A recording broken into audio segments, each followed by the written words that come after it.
In a village, there was a girl named Arya who was thinking about the villagers' need for laborers. She told her friends that they needed a man to help out the village.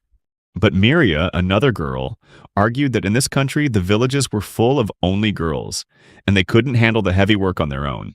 Miria realized that Arya hated men, but for the good of the village, she thought they should put up with it.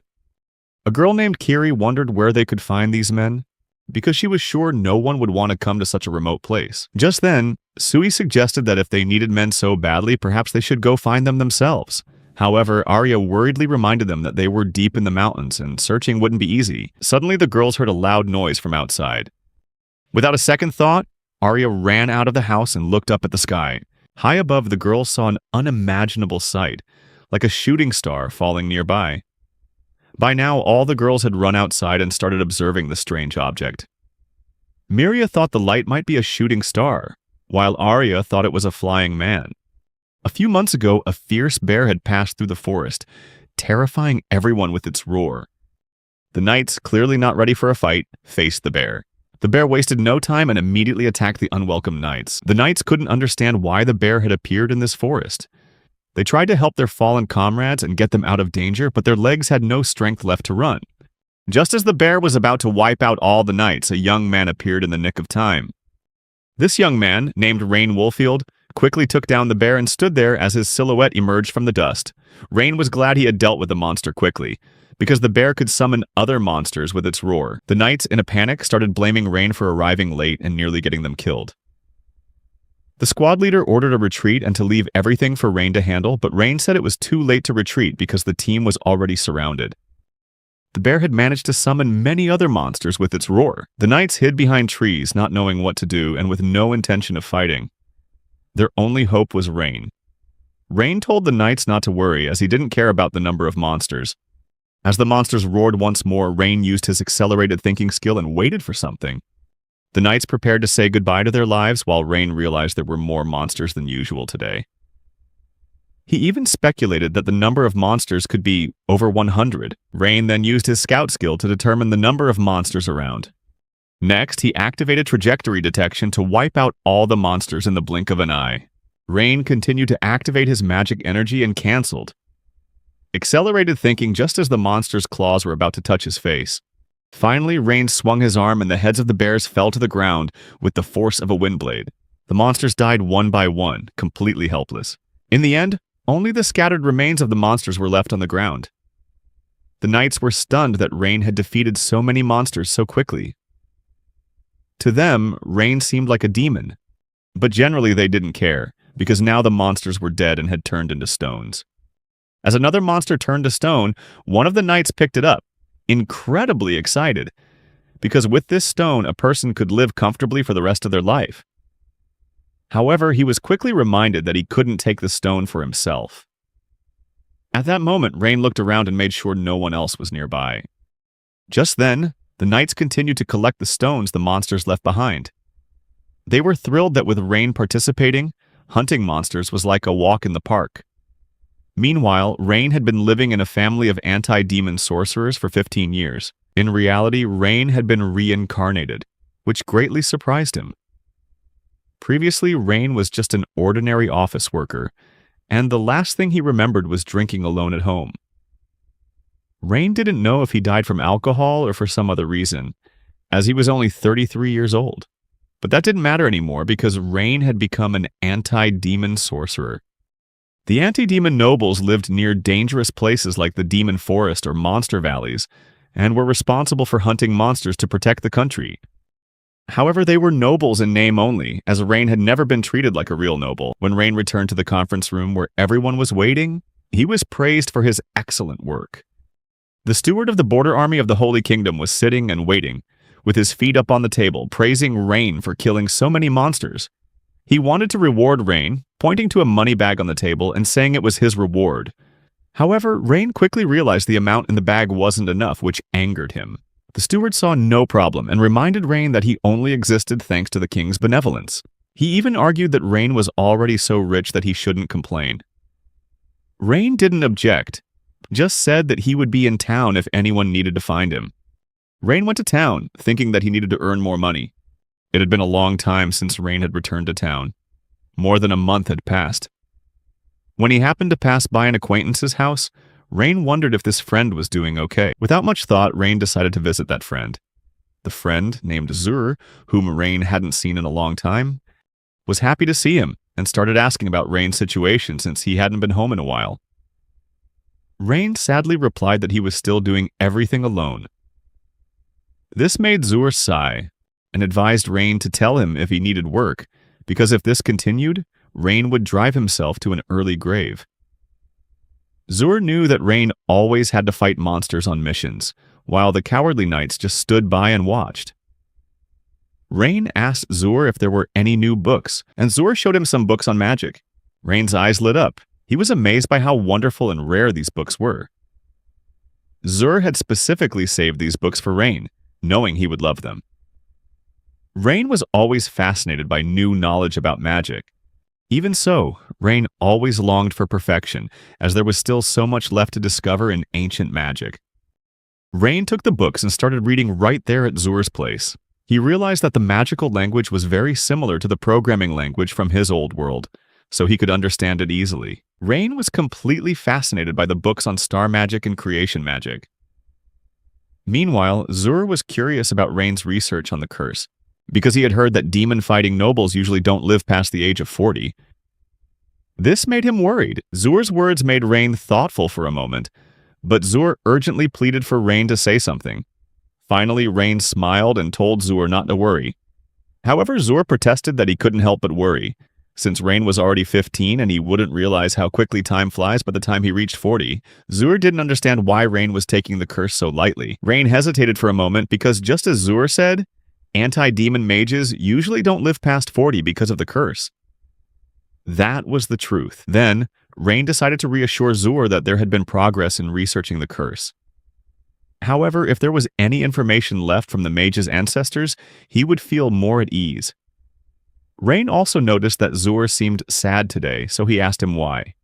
Zur admitted that he was about to leave the country. He told Rain that he had decided to go live with his grandchildren and would be closing the shop and getting rid of the books.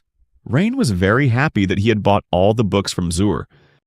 Even though it would take more than a day to transport all those books, Rain still believed that ancient magic was very useful. He waved his hand over one of the books and used the storage spell, making the book disappear quickly. This was a type of star magic that allowed Rain to transport anything he touched to another dimension. If Rain forgot what he had stored, he could use a list to see everything he had placed in storage. This magic helped him a lot, and Rain didn't know what he would do without it. This was a spell used by ancestors from an ancient civilization, so Rain thought it wasn't a good idea to use it publicly. In the end, Rain decided to quickly finish moving all the books. Once he was free to leave the city, Rain thought that even though he had mastered many ancient spells, he still couldn't solve his own curse. If there was no other way, Rain would die when he turned 40, which he absolutely did not want. He was always looking for a way to avoid that tragic fate. By the way, Rain suddenly remembered that he needed to harvest vegetables from his garden. When he arrived in front of his house, the sight before him horrified Rain.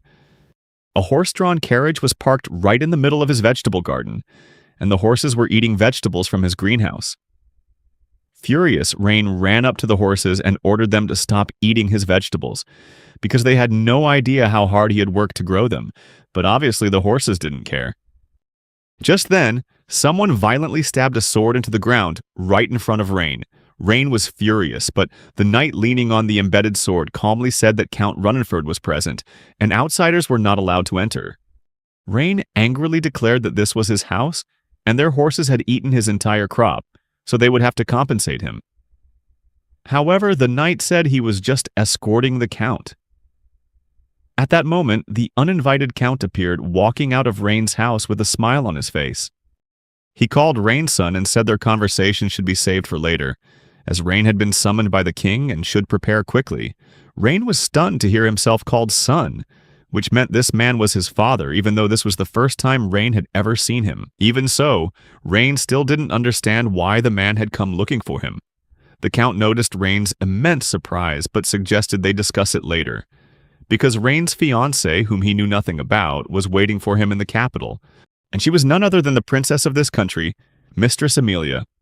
Hearing this, Rain was once again astonished. But he still went with his father to the capital. 2 months later, Rain was ready to win the princess's heart. The Count told Rain to be more serious and focused, but he was clearly very nervous. The Count explained that since anti-demon mages don't live long, they had agreed that instead of continuing to hunt demons, Rain would marry the princess of this country. Rain had heard this from his mother before, but the Count added that if Rain failed, another groom would be chosen from other families, one who was around Rain's age. Rain felt confused hearing this. Looking at Rain's face, the Count realized that he hadn't known anything about this before. The Count anxiously declared that if Rain could marry the princess, they would become part of the royal family, and this responsibility rested entirely on his shoulders. Finally, the Count asked Rain if he was listening.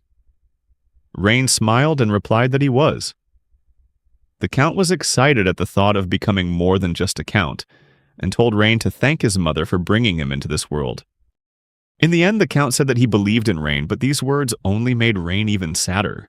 Rain knew that his father didn't believe in him at all, but was just using him for his own purposes. As Rain's mother was slowly dying from the curse, his father didn't even act like a father. The only reason he remembered he was Rain's father was simply because the Count craved the power of the royal family. That was why he was pushing so hard for Rain to marry the princess. Rain realized that his life had been very peaceful until his father dragged him into these power games. At first, Rain thought the princess would be ugly, but when he saw her, his eyes lit up. The princess looked at Rain, and the first time he saw her, she looked so cute and was truly beautiful in his eyes. But as the ceremony was about to begin, the princess suddenly apologized to Rain guiltily. He took her hand, but didn't understand why she was sorry. Finally, the ceremony was announced to begin, and the king started his speech. Suddenly, the grand doors of the hall burst open, and a young man walked in and knelt before the king. He apologized first, then asked the king to reconsider his decision. The king, sitting on his throne and stroking his long beard, asked who the young man was. The young man confidently replied that his name was Checklists, the eldest son of Duke Grand Height. The whole situation looked very suspicious to Rain. The strangest part was that no one said a word. Even for a duke's son, interrupting a royal engagement was unacceptable, though Rain didn't want to get involved himself. Rain knew this wasn't right. He also noticed that all the guests had very strange expressions. At that moment, Checklist told the king that the princess had the right to marry for love. Immediately after, the princess suddenly let go of Rain's hand and took a step back. That's when Rain realized everything. It had all been planned long ago, and everyone present, except for Rain and the Count, knew what was about to happen. At this point, the king had listened to Checklist and understood his point. He decided to turn and ask Count Runnenford for his opinion on the matter. The Count was startled when the king addressed him. With trembling hands, the Count said that the betrothal between demon-slaying mages was a tradition dating back to the first kings, that it was a sacred ceremony and should not be broken. After hearing the Count, the king turned to ask for Rain's opinion. Rain knelt before the king and said that the nobles who fought demons had died long ago. And it was true that 5 years ago, Rain had taken on that role. He thought it would be best to break the engagement right now, as bigger problems could arise from it later on. The king realized that Rain was only 15 years old, and he asked him if he had been fighting demons since he was 10. Rain replied that this was absolutely correct, and that it was normal for him.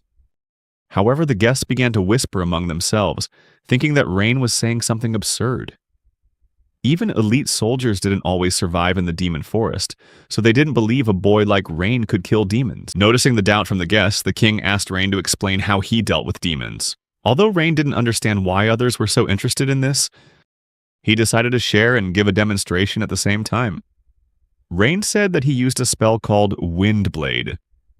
As soon as they heard this, the guests began to laugh mockingly. They laughed loudly and pointed at Rain.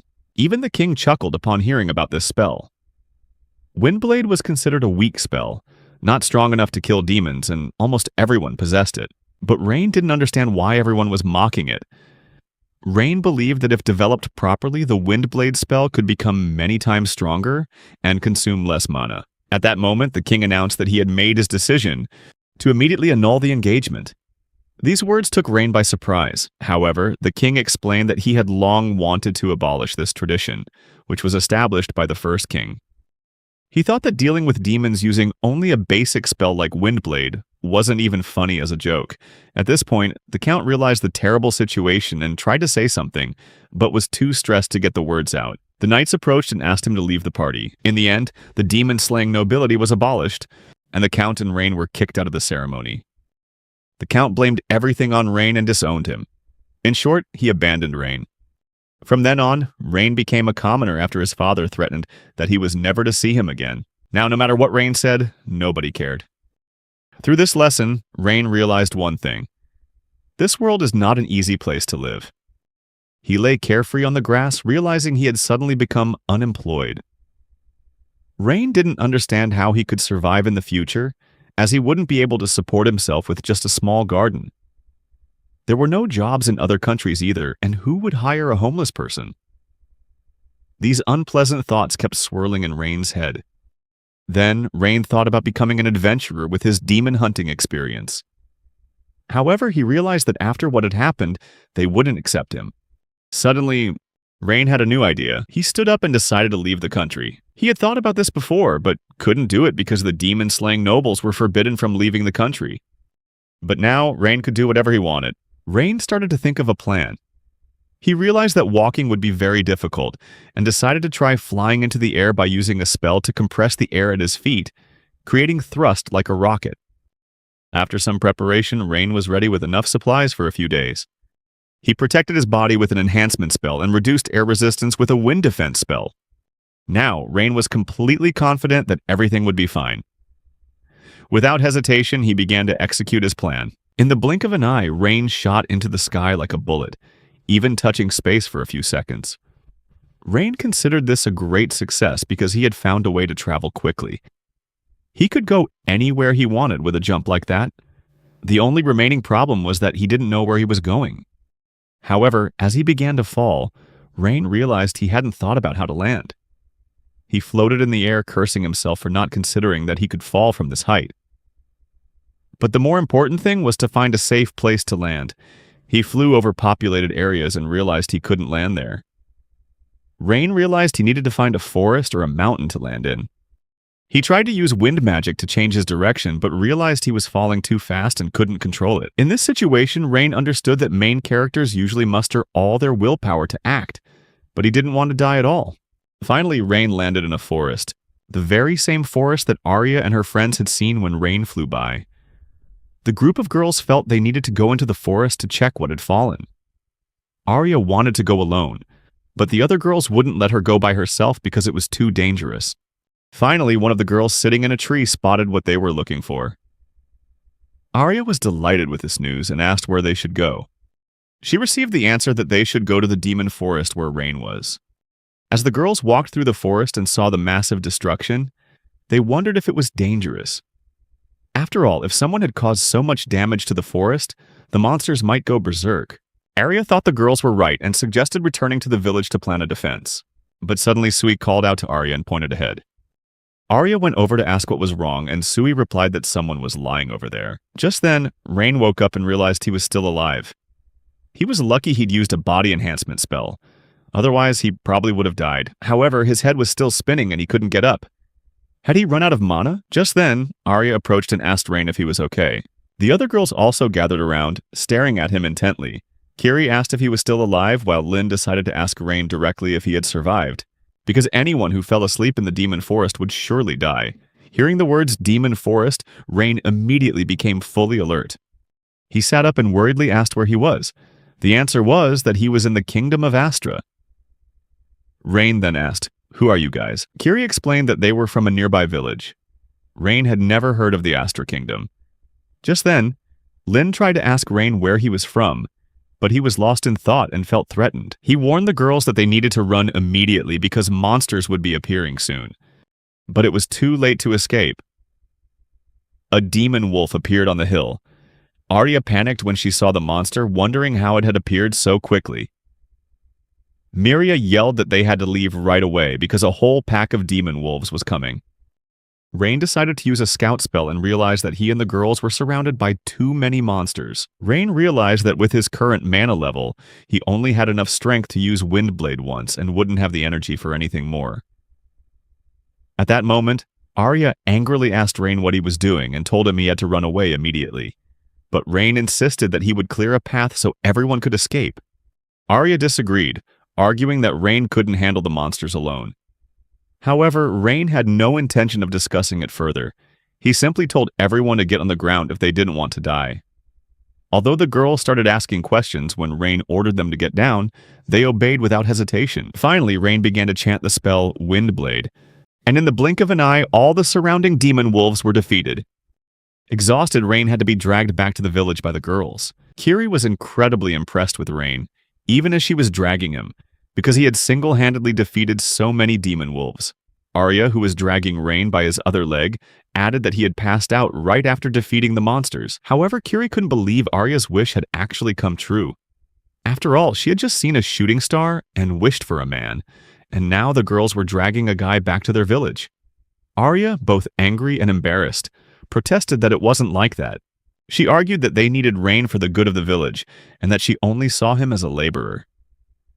But the other girls thought Arya was doing a great job since she had trained so much. Kiri advised her to train her brain in addition to her muscles, which made Arya angrily tell Kiri to shut up. Miria, on the other hand, thought that in any case having a strong guy like Rain in the village was a very good thing. But the question remained whether Rain would agree to it. As the girls continued to drag him, Kiri and Miria whispered something to each other.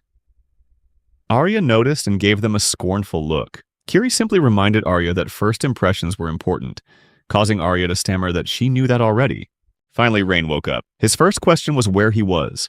Then he realized his head hurt and raised a hand to the compress on it. Just then, Miria, Kiri, and Arya entered the room, holding a plate of food. The girls seemed very happy to see that Rain was awake, as they had been very worried. Rain just apologized for being a bother. However, Arya couldn't help but express her annoyance, saying how difficult it had been to drag him back to the village. Kiri and Miria quickly nudged Arya with their elbows to get her to stop complaining. While Rain sat on the bed in confusion, the girls whispered among themselves, trying to sort things out. Finally, Miria reminded Arya to keep her voice down. Just then, Sui and Lin also entered the room, both happy to see that Rain was awake. Lin thanked Rain for saving them and asked if he was a mage. Rain awkwardly replied, something like that. Sui, full of admiration, said it was the first time she had ever seen such powerful magic. Finally, the girls offered to let Rain stay with them for as long as he wanted. Rain simply thanked them for their kindness and confessed that he had nowhere else to go. Hearing this, the girls became even happier and invited him to stay in their village where there were no men at all. Rain found it strange to learn there were no men in the village, but the girls quickly changed the subject. Arya pushed the plate of food into Rain's hands, telling him he should eat to recover. Immediately after, all the girls ran out of the room, slamming the door shut. Lin and Sui were not happy with the older girls' actions because they still wanted to talk to Rain. Meanwhile, Kiri and Miria were thrilled about what Rain had said about having nowhere to go. The girls thought he was a perfect find and decided they couldn't let this opportunity slip away. Finally, they had secured manpower for the village. Miria was even determined to make Rain stay in the village, no matter what it took. Arya was already imagining Rain not only protecting the village from monsters, but also working in the fields. Miria thought he could also repair houses. Kiri was excited that they could finally fix the broken fence. Lin, on the other hand, listened to her older sisters with a mix of confusion and a bit of judgment. But then all the girls declared in unison that they would not let Rain escape. Meanwhile, Rain calmly ate the food that had been brought to him in his room. The next morning, the girls began preparing breakfast, carefully carrying the food without dropping it. By this time, Rain was already out of bed and getting ready for the day. Rain felt much better after resting and was able to move around normally. Looking at the clothes rack, he saw that the girls had washed his clothes, which made him very happy, and he decided to thank them properly. Walking down the hallway in his clean clothes, Rain realized it was the first time he'd stepped outside since being brought here. He wondered where the girls were now. As he recalled everything that had happened to him, he couldn't believe how quickly it had all happened. When Rain finally found the girls, they were having breakfast.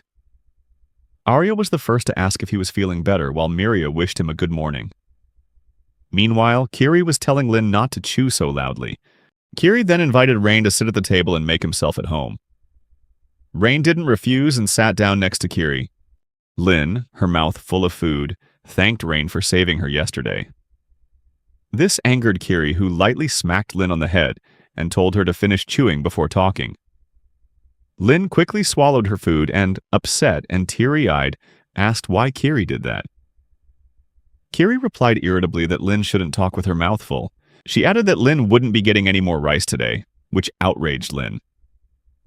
Rain watched the girls argue with just a gentle smile, realizing how lively this place was.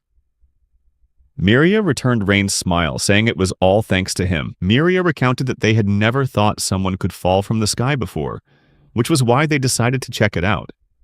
However, they were attacked by wolves, and Rain saved everyone. Even so, Rain felt that he was the one who should be thanking the girls, since they had brought him to the village and treated him. Just then, Sui was sitting sadly by her plate of food. Miria noticed and asked if the little girl wanted more to eat, and without waiting for an answer, Miria decided to get Sui some more. At the same time, Arya placed her hands on the table with a serious expression and told Rain they needed to talk after the meal. She announced that she would give Rain a tour of the village when he was done eating. Arya added that she and Rain had a few things to do while they were walking around the village. Miria and Kiri then put on fake smiles and tried to act friendly. Rain noticed the girl's strange behavior and asked what was wrong, but they both answered in unison that it was nothing. Afterward, Rain and Arya took a walk around the village. Rain thought that this village wasn't so bad, but Arya explained that because the village was near the demon forest, most of the villagers had evacuated to other villages. And with them, all the men had left too. Arya further explained that was why they were so happy to have a guy like Rain here. Finally, Arya led Rain to an empty plot of land. She declared that this land now belonged to Rain, and that he would have to share his harvest with the girls as payment. She told him he had to work this land well. Rain looked at the barren plot and had absolutely no idea what was going on. But Arya was confident that she had explained everything clearly and was about to leave. However, Rain grabbed her by the shoulder and asked her to wait. Arya got angry that he had touched her so suddenly and startled her. But Rain just asked what he was supposed to do. Arya didn't want to answer that question and disappeared from Rain's sight, claiming she had other things to do. Rain stood there, confused and still not knowing what to do. He decided to check his list again and was glad he had prepared the necessary tools. Then he started to wonder what he should do next. Rain decided that the first thing he needed to do was level the ground and then get some wood. Once he had all the tools ready, he got to work. Meanwhile, Kiri and Arya were talking in the small house.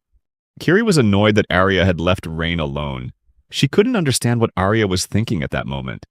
Arya, on the other hand, thought Rain should work to pay them back for the food and shelter. However, Kiri was sure that Rain couldn't handle that job easily on his own, and that it would probably take a very long time. Arya shouted that she understood that, but she still wanted to use that land for farming.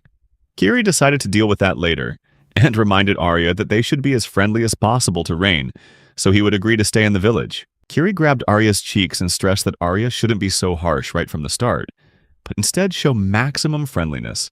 She tried to convey that they wouldn't get another chance like this, and that they shouldn't let Rain leave under any circumstances. Finally, Arya couldn't take it anymore, and with a choked voice, she yelled, asking Kiri what she was supposed to do since Kiri knew she was afraid of men. Kiri gently asked Arya not to cry. Arya thought she hadn't done anything wrong. After all, she just showed Rain the village and told him where he could live. Kiri decided to apologize to Arya for being too insistent and admitted that she had overreacted a bit. Just then, Miria showed up, having heard that Rain was working alone, and she was furious about it. Miria thought it was unacceptable to give Rain a task like that because he might just run away. It was at this moment that Arya realized Miria was right and decided to check on Rain. Meanwhile, Rain had nearly finished the job. He just needed to clean up a little more. Rain was planning to deal with the wood he had cut. Suddenly, Arya appeared with an angry look on her face and shouted, "What is this?" She stared at the pile of wood, unable to believe her eyes, and asked if it came from the demon forest. Rain calmly replied that he had leveled the ground, so he had to cut down the excess trees. He thought these trees were of no use to the girls. However, Arya was more concerned about what Rain was thinking, cutting down so many trees. Rain didn't understand why Arya was so angry, since she had told him to make the land livable. Arya, furious, retorted that he shouldn't have overdone it to this extent. Arya was distraught because she knew that if they caused this much damage to the demon forest, the monsters would definitely attack the village. She was convinced they would face a whole horde of attacking monsters, so she decided she had to go back and warn everyone about the attack. Rain, at this point, told Arya not to worry so much. But Arya, filled with rage, shot back that he would never understand how serious this was and told him to stop talking nonsense. Finally, with a sigh, Arya told Rain to stay behind and prepare their defenses while she went to gather everyone. As Arya ran off, Rain started to think about what he should do next. He realized the biggest problem was not knowing exactly where the monsters would attack from. Then he thought about building a wall around the village, but immediately realized he wouldn't be strong enough to fend off the monsters' attack. Suddenly, he had a brilliant idea. Just then, Arya ran back and told everyone that Rain had cut down trees from the demon forest. Everyone was shocked, and Arya apologized to everyone, saying the responsibility was hers. However, Lynn slammed her hand on the table and declared that it wasn't Arya's fault, but she also didn't know what they should do now. Sway noticed Lynn's anxiety and went over to comfort her. Meanwhile, Miria thought that even though Rain was very strong, if he failed, the entire village would be destroyed. The girls didn't know what to do in this situation. Arya said they had no other choice, and suggested that they should go to Rain and protect the village from the monsters together. And that's exactly what the girls decided to do. They headed to the place where Rain was waiting for them. Arya could feel that the monsters were getting close, while Miria was worried about their numbers. Suddenly, Lynn screamed and pointed in one direction. She was pointing at a giant hole that had appeared right in front of the girls. Arya was stunned to see the hole because it had never been there before. She guessed that the hole was made by a demon when it came out of the forest. Just then, the roar of the monsters echoed, and the girls realized that Rain had started fighting, so they rushed to help him. After a while, the girls found Rain standing on a cliff. They were very surprised to see him. Rain heard the girls' voices and turned around, warning them to be careful because the situation was very dangerous. On the other side of the ground, a horde of monsters had gathered. Kiri started to panic, not knowing what to do with an entire army of monsters in front of them. Lynn, though standing next to Kiri and also very scared, tried to reassure Kiri not to worry. Rain asked the girls to wait a moment and said that he was almost done. In Rain's hand was a bow, but there were no arrows, which confused the girls. However, Rain knew that when he drew the bowstring, the wind arrows were weak at long range, but became stronger when the enemy was closer. This caused a range of damage levels from weak to great. At that moment, Rain began to use his magic. Rain added a spell called Windblade to the arrow. Arya looked at the scene before her, not understanding what was happening. A powerful wind suddenly gathered around Rain, and finally, an arrow materialized on the bow. Rain aimed straight at the monsters without hesitation, firing the arrow with incredible speed and force. Meanwhile, the demon fox monsters still hadn't noticed anything, and continued to run towards Rain without any fear. But as the arrow pierced the first wolf, Rain shouted, "Arrow of the wind!" Immediately, powerful blades of wind began to appear. The impossible happened. The single arrow flew from one wolf to another, destroying them one by one. The girls were both amazed and excited as they witnessed this scene. But suddenly a magic stone flew and hit Lynn on the head. The girls quickly realized these were magic stones dropped by the defeated demons. They understood that with just this amount of stones, they could live comfortably for many years. At that moment, everyone realized that Rain had truly defeated the entire horde of demons by himself. Rain looked at his bow and realized he had overdone it, as he shouldn't have needed a bow for this. Just then, Arya ran up to Rain, who was standing on the edge of the hole, and said they had seen a similar hole on their way here. Arya guessed that maybe the monsters were still nearby. But Rain explained that he was the one who had created these holes with his earth control skill. Rain figured they still needed wood, and it would be difficult to constantly fight off monster attacks, which is why he had created a moat surrounding the entire village. Rain said that this way they would no longer have to worry about where the monsters would attack from. Arya then asked what would happen if the monsters simply jumped over the moat. Rain explained that he had made a narrower section of the moat at a certain spot, so the monsters could jump across, and they would only need to defend that single spot to protect the village. Miria, standing there with an armful of magic stones, was overjoyed to see the problem solved. She thought the moat would be a huge help, and she began to thank Rain for saving them once again. Meanwhile, Lynn curiously peered down into the moat, gauging its depth while Sui stood beside her, reminding her to be careful. Then, Miria also noticed the pile of wood Rain had cut, and was even more surprised. Rain explained that he had prepared extra wood because many houses in the village needed repairs. Miria didn't think Rain had cut too much wood either, as it was exactly what they needed. Just then, someone suddenly tried to jump on Rain from behind. It was Lin who, with uncontrollable joy, threw her arms around him. Rain was flustered by this surprise and asked why she was doing that. Lin just looked at Rain's face and said that he was very strong. Rain smiled and said he would try even harder. Lin, still happily sitting on Rain's back, decided that she would work with him. While Lin was clinging tightly to Rain, Arya stood to the side, lost in thought. She tried to understand everything Rain had done and realized he was able to do these things by controlling the earth. However, she began to wonder just how much power was needed to do that. Arya felt that Rain was surely the savior of their village. Meanwhile, Rain was asking Lin to get off his back, but she stubbornly refused. Sui, standing nearby, also wanted Rain to carry her. When Lin finally agreed to get off Rain's back, he saw Arya with a thoughtful expression on her face and walked over to ask if something was wrong. Arya just replied with a hint of annoyance that he had made a huge mess here. However, Lin disagreed and stood up for Rain, insisting that he was only saving them. But Rain thought it was all his fault. Arya, though a little irritated, said she was glad Rain realized that. She declared she would forgive him this time, but if Rain did something similar again, she wouldn't let him off so easily. Rain didn't want to argue with anyone, so he just promised to be more careful from now on. Meanwhile, the others teased Arya for being so strict, which made her smile. She decided to stop talking and invited Rain to her home. At that moment, Rain realized he would have to stay in this village for a while. As they were still standing near the cliff, Arya asked Rain what they should do with the magic stones the monsters left behind. If they left them, they would be eaten by other monsters. Rain decided to collect the stones and take them home. Miria seemed more excited than the others when it came to collecting magic stones. But then Lin asked the important question, how do we get to the other side? There was no bridge, but that was no problem for Rain. He used his earth manipulation skill, forcing the ground to come together and form a temporary bridge. The girls were stunned to see Rain create a bridge in the blink of an eye. Lin was the most excited of all and realized that magic truly was a miracle. She ran after Rain and asked him to teach her magic. However, Rain refused, saying it was too soon for her to practice. Rain understood that not everyone could master magic, which is why there was always a strict selection process before training began. He figured this country was no exception. However, Lin was persistent. With tears welling up in her eyes, she begged Rain to teach her magic, but he still firmly refused. Even later that evening, when everyone gathered for dinner, Lin asked Rain to teach her magic and promised she would do anything he wanted. However, Rain explained that no matter how much she begged, he wouldn't teach her magic, especially since she would likely fail. But Lin still promised to try her best. At this point, Arya and Kiri were pouring soup into bowls. Meanwhile, Lin wouldn't let Rain eat.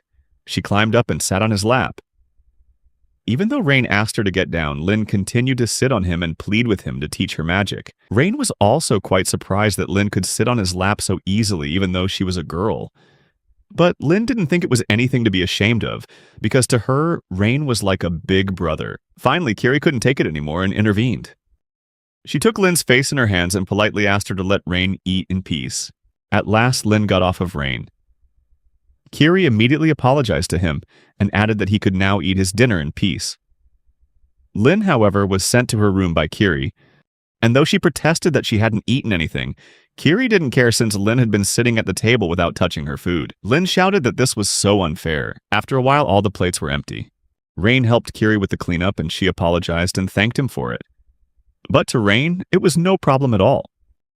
He was actually more worried about Lin, who hadn't eaten a thing. However, Kiri thought Lin needed to think about her behavior. While Rain remained calm, Kiri apologized once more for Lin bothering him all day. Rain smiled and replied that it wasn't a big deal. However, Kiri felt she should pay more attention to Lin. Suddenly, Rain thought about how Lin spoke in a strange way for a child, as her tone was more like a man's. Kiri decided to tell Rain a story. She began by saying that Lin used to have an older brother. They were always together, and Lin loved her brother very much. Rain asked what happened, and Kiri replied that Lin's brother had died during a demon attack. That's when Rain realized he had touched on a sensitive subject and felt embarrassed. He apologized for bringing up painful memories, but Kiri said it was okay and told Rain not to worry. However, Kiri noted that Lin was still troubled by it, and that if she could have used magic, perhaps she could have saved her brother. In the end, Kiri promised to talk to Lin and told Rain not to worry about it. That's when Rain understood that Lin wanted to learn magic to protect the people she loved, to protect her home. With that in mind, Rain made a decision. When everyone was asleep, he prepared everything he needed and told himself he could do this. The next morning, Rain gathered everyone in a room. He decided to start teaching the girls magic today. Of course, Lin was the most excited. Arya, on the other hand, was clearly unhappy, which Rain noticed, and he asked her why she was making that face. She replied with annoyance that he was about to do something weird again. But Rain tried to explain that he wasn't thinking of anything unusual. Rain admitted that he just didn't know how magic was taught in this country. Myria explained that older mages usually just train their apprentices, and that's all there is to it. Miria added that when mages take on girls with no magical talent as apprentices, they often have other goals in mind. In some cases, they want to adopt them, but those who could master magic were often sent to wealthy merchants or nobles and became courtesans. Rain was shocked by these stories and couldn't understand why this country was like that. Anyway, he wanted to start right away. He handed out cards to the girls and asked them to use them. The girls wondered what those cards were. Rain explained that these cards were mana affinity cards. Lin was curious about how to use these mana affinity cards, while Kiri was worried that they were extremely expensive. However, Rain didn't think their price was too high. Suddenly, Miria said that when she channeled a little magic into the card, some words appeared. Rain was a bit surprised as he didn't think Miria would know how to do that, since that was exactly what he planned to teach them today. Miria explained that she had used a little magic before.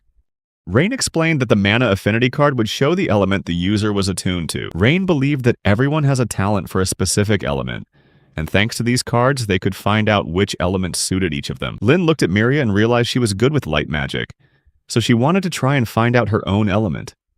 However, when she just waved the card around, nothing happened. Rain laughed and explained that you can't use magic that way. First, you have to learn how to feel magical energy.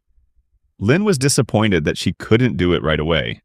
Then she wondered what these cards had to do with magic. Rain liked that question and explained that magic is activated by using the mana in your body to cast spells. So the most important thing is to learn how to feel that magical energy. Even though Rain explained it thoroughly, Lin still didn't quite understand. Rain went on to explain that he had prepared the mana affinity cards to help them feel mana better. Rain explained that this is the most crucial step in learning magic. It turned out the mana affinity cards could absorb magical energy, and thanks to them, the girls' training would progress much faster. Lin was getting very impatient, but Rain walked over, gently patted her head, and explained that there was no need to rush, that she would learn everything in time. The important thing was not to worry too much. While Rain was explaining this to everyone, one of the girls remarked that he looked just like a teacher now, which made Rain quite flustered. At this point, Kiri started crying, because she couldn't do anything and thought her mana affinity card was broken. Arya also had her mana affinity card, but for some reason, she seemed scared and hesitant to use it. After a few hours, Sui and Lin succeeded. Lin had water magic, and Sui had earth magic. Kiri was still struggling with her mana affinity card and was very worried. At this point, Rain decided to continue the lesson, and wanted to show the girls some basic spells. He told them to watch closely. As he began to demonstrate water creation magic for Sui and Lin, the girls were amazed, but once wasn't enough. They asked Rain to perform it again. Rain hadn't expected the girls to be so fascinated, so he decided to ask Sui to repeat the spell and handed her a cup. However, the lesson was interrupted when Arya requested to start with body enhancement training. Hearing this, Rain asked Arya if she knew about magic, and she replied that she knew quite a bit, but she thought they should start with body enhancement training. Rain agreed that it was logical, but he thought it was better to start with elemental magic first, because without reaching a certain level in magic, you can't use body enhancement effectively. However, Arya argued that anyone could use this magic, while Rain insisted that wasn't entirely true. Rain explained that it's very rare to use magic without an affinity for that element. Then, with her head lowered, Arya asked if that meant that even with magical power, she still couldn't use enhancement magic. Rain explained that it's possible to use it, but you won't be able to develop it without an affinity for an element. Therefore, it's better to focus on each person's own elemental magic. After hearing that, Arya just fell silent and started to walk away. Rain asked her if something was wrong, but she just replied that she was going outside to get some fresh air. Rain watched Arya go and guessed that maybe she didn't like his way of teaching magic. He decided he should apologize to Arya and ask Sui and Lin to wait for him for a moment. But just then, Kiri whispered in Rain's ear that he hadn't done anything wrong, and that Arya was actually very grateful that he had decided to teach them magic. Kiri told Rain to leave everything to her, and advised him to focus on teaching Lin and Sui well. Rain followed her advice, but Lin was still struggling. No matter how hard she tried, the water wouldn't move at all. Rain told her not to rush and turned to look at Sui, realizing that she hadn't managed to do anything either. Sui wanted to try her best if Lin succeeded, but Rain explained that it wasn't necessary to follow in Lin's footsteps. Just then, Kiri and Arya returned to the room. Arya approached Rain and politely asked him to teach her magic. Lin playfully declared that Arya would no longer be able to catch up to them, but Arya firmly stated that they'd see who would have to do the catching up. In that situation, Rain decided to give it another try. By evening that day, the girls started preparing dinner. Lin had been practicing all day but still hadn't succeeded, which left her very frustrated. Arya hadn't succeeded either and thought she had no magical ability at all. However, Rain insisted that wasn't true. Rain was certain that Arya had great potential with other elements, and was also surprised by her eagerness to learn void element magic. He believed that one day she would learn enhancement magic. These words cheered Arya up a little. Rain realized Arya had a talent for fire magic, and decided to train her on how to start a fire. Afterwards, Arya wondered if this magic was even useful. Kiri and Mirya immediately ran over, arguing that using fire magic would make things much easier for them, since starting a fire every time was a hassle. Finally, Rain praised everyone, even Lin and Sui. Lin was happy that they were close to succeeding, while Sui said it was all thanks to Rain's lessons and that they couldn't have done it without his help. Kiri also agreed with Sui, saying that Rain was a very good teacher.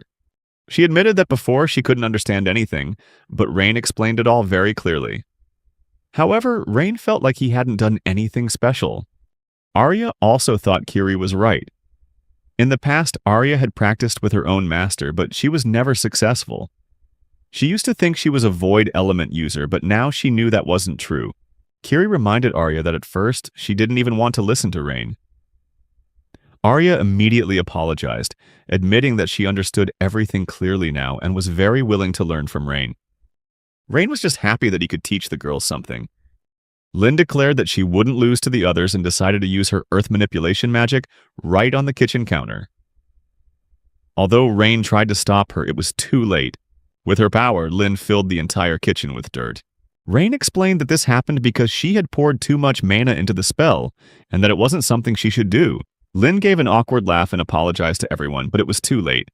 Kiri had already caught up to her. Kiri grabbed Lin by the face, frustrated, asking what they were supposed to do with her now, with the whole room filled with dirt. Lin guiltily kept apologizing to everyone, while Arya was just worried about her clothes. Lin even promised something like this wouldn't happen again once she got stronger. Mirya burst out laughing and realized they had never had such a fun meal before. Just then, Sui walked over to Mirya, and Mirya started wiping her face with a handkerchief. Without much thought, Mirya suggested the girls go take a bath. Kiri didn't understand if Mirya was being serious since the lake was very far away. Then Rain asked if they had a bathtub, and they replied that of course they didn't. Mirya argued that bathtubs were only for nobles, and keeping the water constantly warm required magic tools, which were very expensive. Rain thought about this for a moment, and not long after, suggested that he would make a bathtub for them himself. Hearing this, the girls became incredibly excited. They started asking Rain when he could finish the bathtub, and Rain replied that he would use magic to make it, so it wouldn't take much time. However, he added that he needed a large space to do it. Mirya told Rain that there was a warehouse near the house and that he could use it freely. The girls were so excited about having a bathtub that they started discussing clothes, baskets, towels, and soap. Without hesitation, they ran out of the house to bring back everything they needed. Rain didn't even know what to make of this, as the girls seemed to decide everything for him so naturally. When Rain was led to the room where they wanted to put the bathtub, he was stunned by the vast space. Cautiously, he asked if they were sure they wanted such a huge bathtub, and Mirya replied that the bigger, the better. Rain was still astonished, as this room was the largest warehouse in the village. But Mirya argued that they wouldn't be using it for anything else. Arya had always dreamed of having a bathtub right next to the house. Mirya was also thrilled that they would finally have one. Kiri wanted to be able to swim, so she asked Rain to make the tub really deep. Arya requested a shower and tiled floors to make it look stylish. Lin asked Rain to make a lion statue with hot water flowing from its mouth, and Sui wanted a place to slide down. The girls had very high expectations for Rain and hoped he would do a good job. Although Rain had promised he would try to do everything they asked, he still didn't understand how he was going to pull it all off. But looking at the girls' eager faces, Rain realized he couldn't back out now. He couldn't let the girls down. First, Rain decided to tackle the earth problem. He realized that such a large warehouse would require a lot of earth, so he used a spell to create earth and expand the area. Lin watched what was happening and was amazed by Rain's control over the earth. Rain simply replied that Lin would soon be able to do the same and continued with his work. With his earth manipulation magic, Rain began to shape the bathtub. He then wondered where to put it and, pointing to a spot, asked the girls if it was suitable. They agreed, and Rain continued to use his earth manipulation magic to finally shape the bathtub. After a few moments, the ground had taken the shape of a bathtub, making Sui and Lin ecstatic. Finally, the shape of the bathtub was ready. Kiri and Arya asked Rain if he was finished, looking at what he had just made. Rain replied that he wasn't done, and that he would use a spell called Earth Forging to finish it. After using the Earth Forging spell, Rain finished building the bathtub, and even added tiles as the girls had requested. Lin was incredibly excited to realize that with magic you could create even things like this. The bathtub Arya had was very nice, but she still doubted if it was actually sturdy. She decided to knock on it with her fist to check. The girls climbed inside and realized that the bathtub was indeed very hard, like it was made of ceramic, and Arya couldn't believe Rain could create something like it. Rain confirmed that it was all made with basic spells, and now he decided to fill the tub with water, while also demonstrating the water creation spell the girls had learned. Rain created a large amount of water above the bathtub and then poured it directly inside.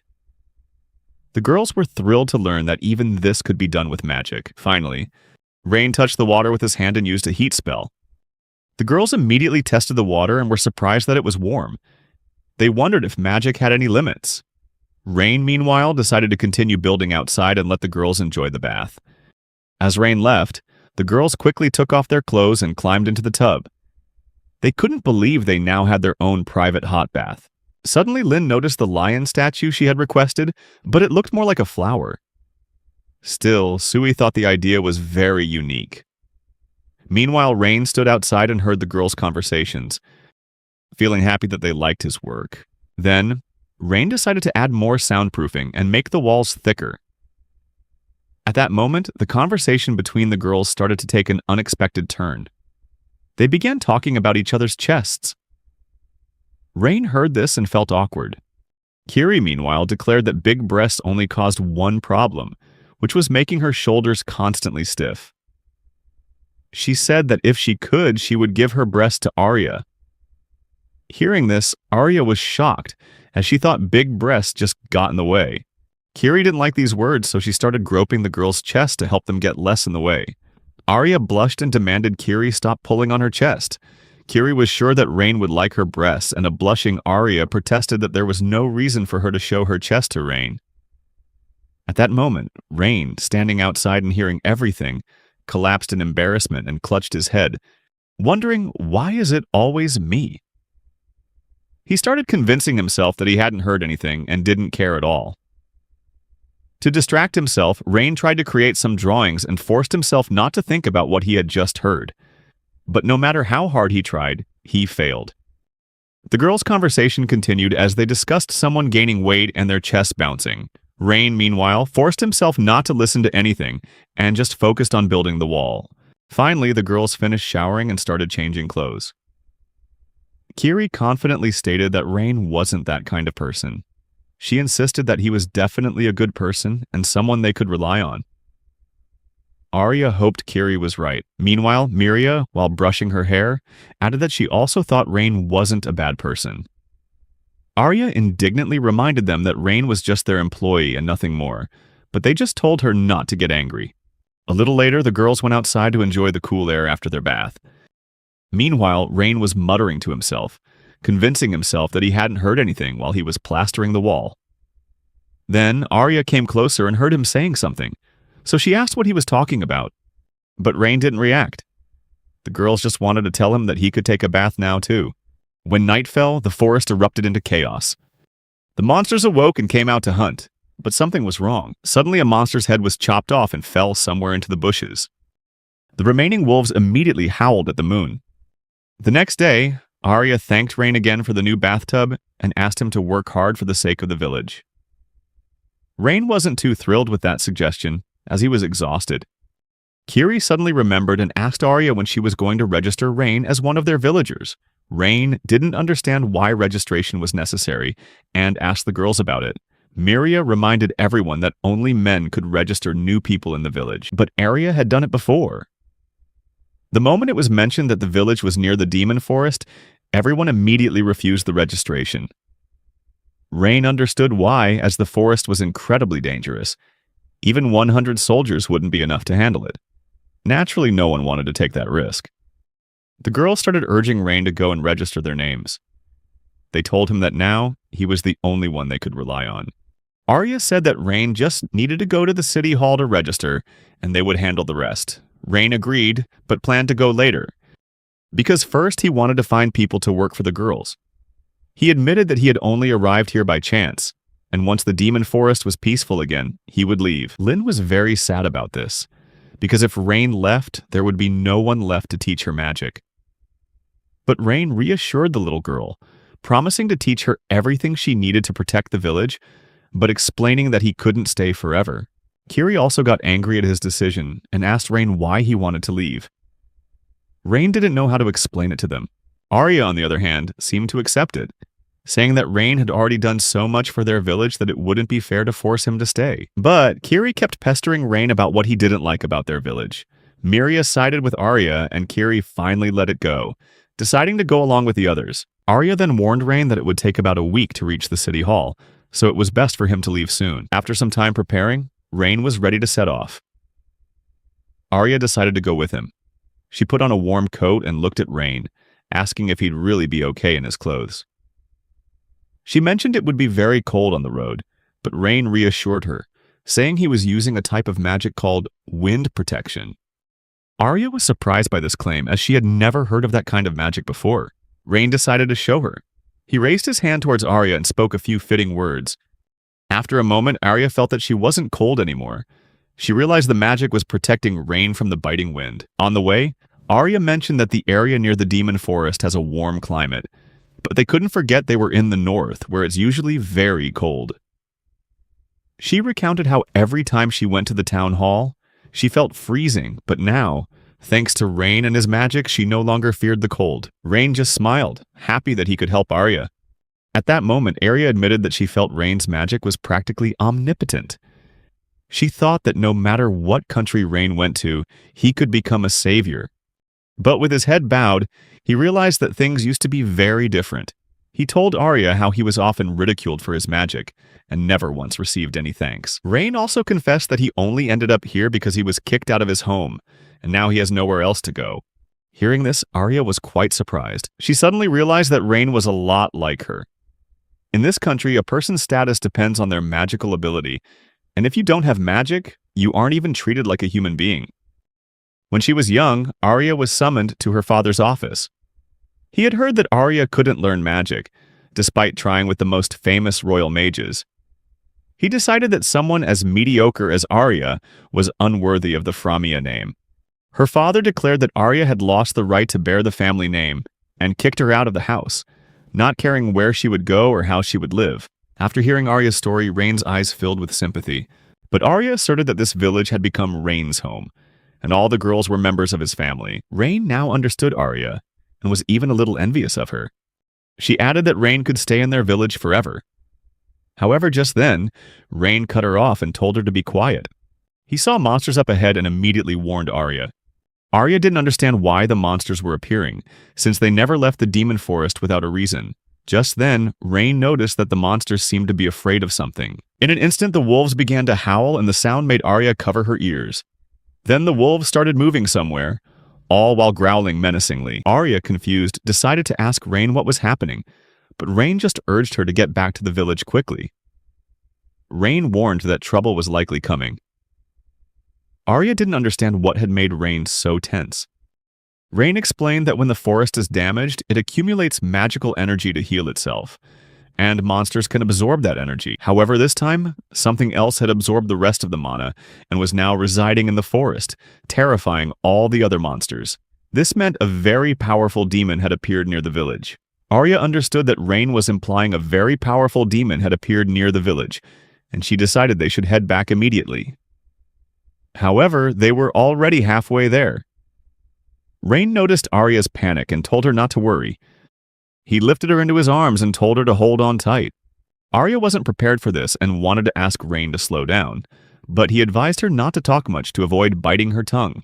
Before Arya could even ask if Rain was using body-strengthening magic, they shot off at a dizzying speed heading for the village. Meanwhile, an unsuspecting Kiri decided to fetch some water, but realized she had to go quite far to do it. The girl decided to ask Rain to get water when he returned, thinking that building a well near the village would be a great idea. Just then, strange sounds came from the forest. Seeing the sight before her, Kiri dropped her water bucket and her jaw dropped. In front of her was a terrifying, wolf-like monster she had never seen before. Going back half a day, Lynn walked into the house with 2 hunted rabbits in her hands. She wanted to show everyone her prize. Miria was thrilled to see Lynn had caught such big rabbits, while Kiri was less pleased, asking if she was sure these rabbits weren't monsters. But Lynn didn't think they looked like monsters, and it was true that after they die, they would turn to stone. Miria even thought about how wonderful it would be if they could eat monster meat. Kiri and Lynn, on the other hand, were not bothered by the thought. Kiri also reminded Lynn to be more careful when going into the forest, because even though Rain had created a protective moat around the village, the demon forest was still very dangerous. Miria was worried about Arya and Rain since they had gone to the town hall, but Lynn reassured her, stating that she could protect everyone. Lynn believed they would be able to destroy any monster because they had been trained by Rain himself. As Kiri decided to go get water, sometime later, Miria, Sui, and Lynn were inside, preparing the rabbits Lynn had brought back. Just then, Kiri burst into the house in a panic, startling everyone. She was gasping for breath, looking exhausted. The girls immediately ran to her and kept asking what had happened, but Kiri gestured for them to be quiet. Once everything was quiet, she explained that a giant black wolf had emerged from the demon forest. Kiri insisted that she had never seen this monster before, and that it could jump over the moat Rain had made. However, Miria recalled Rain saying that monsters couldn't cross the moat. With her usual optimism, Lynn tried to calm Kiri down, telling her not to worry and to think about it after lunch. But suddenly, a loud noise rang out, followed by a rumbling sound on the roof. The girls were terrified, too scared to move. After a moment, a howl echoed, and all the items on the shelves began to fall. Despite her immortality, Lynn went to the window, hoping to see the wolf whose howl she had never heard before. Just then, the wolf revealed itself, prowling right below the house window and staring at Lynn with curiosity. Paralyzed by fear, the girls couldn't move. Before they could even blink, the wolf lunged at the window, shattering the glass panes into tiny pieces. Lynn realized what kind of monster this was, while Kiri screamed that this was the very wolf she had mentioned, and that it had somehow managed to get past the moat. The girls had no idea what to do, since Rain wasn't in the village. Kiri suggested calling Rain for help, but Miria refused, saying it was impossible because Rain and Arya were too far away. Miria suggested that they hide in a room and barricade the door for the time being. Once the girls were hidden in the room, the wolf continued to destroy everything. Lynn started to worry, wondering when the wolf would leave. Sui, however, didn't think the wolf would retreat. She insisted that the wolf had laughed at them when it saw them, and sure enough, it really had smirked when it first attacked.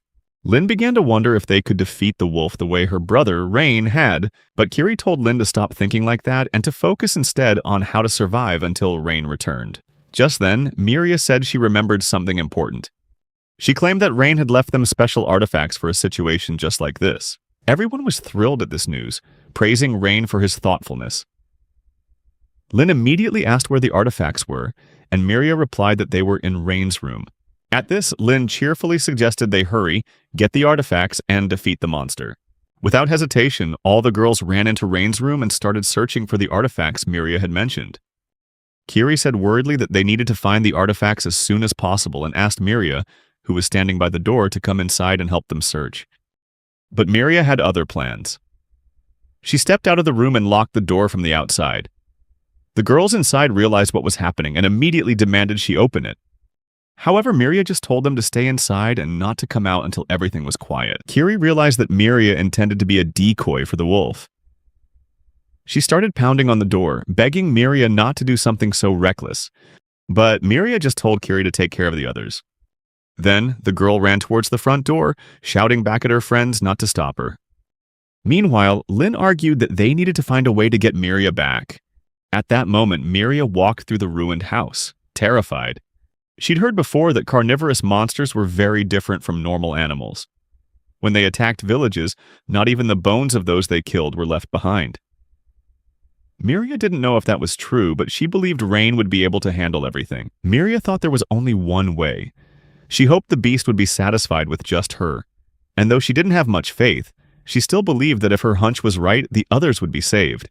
Miria trembled, her hand gripping the doorknob, but she knew she had to calm down. Finally, she opened the door and decided to run as far as she could without looking back, so the house wouldn't be destroyed any further. But immediately, the terrifying wolf appeared right in front of her, its horrifying face in a roar that struck fear into Miria's heart. She couldn't believe she couldn't even buy a little more time. Closing her eyes, she thought of her family, her loved ones like Sui, Lin, Arya, and Kiri. In the end, Miria decided she was ready to sacrifice her life to protect the smiles of those she loved. Closing her eyes, Miria expected nothing more. But suddenly, rocks and dirt began to fly at the monster. Miria opened her eyes and turned around, seeing the girls. They had decided to attack the monster with earth magic. Miria didn't understand what her friends were doing, since she had told them to hide. But they told Miria to be quiet, insisting they wouldn't let her die alone. At that moment, the monster's gaze shifted back to Miria. Sui and Lin's strength was depleted, and the monster didn't care at all. It opened its mouth, ready to devour Miria, but suddenly a huge chunk of earth erupted from the ground, pushing the monster up and stopping it from eating Miria. Miria looked at the monster, not understanding what had just happened. Sui, Lin, and Kiri were also frozen in surprise. Just then, the monster fell to the ground and a cloaked figure appeared behind Miria. It was Rain along with Arya. Lin and Sui were beyond excited to see them back. Arya went over to Miria, who had collapsed to the ground, and Miria asked why they were here. Arya replied that they had heard a terrible roar on their way and decided to turn back. Rain was also glad Miria was okay, though he didn't show it. He just ordered the girls to stay put while he advanced towards the monster. By now, the monster had recovered and was standing on all fours right in front of Rain. Normally, the magic Rain used would have destroyed the monster instantly. But this time, he realized that this monster was much stronger than any he had ever faced. Rain was certain that this monster shouldn't be here, and seemed to be acting on blind instinct.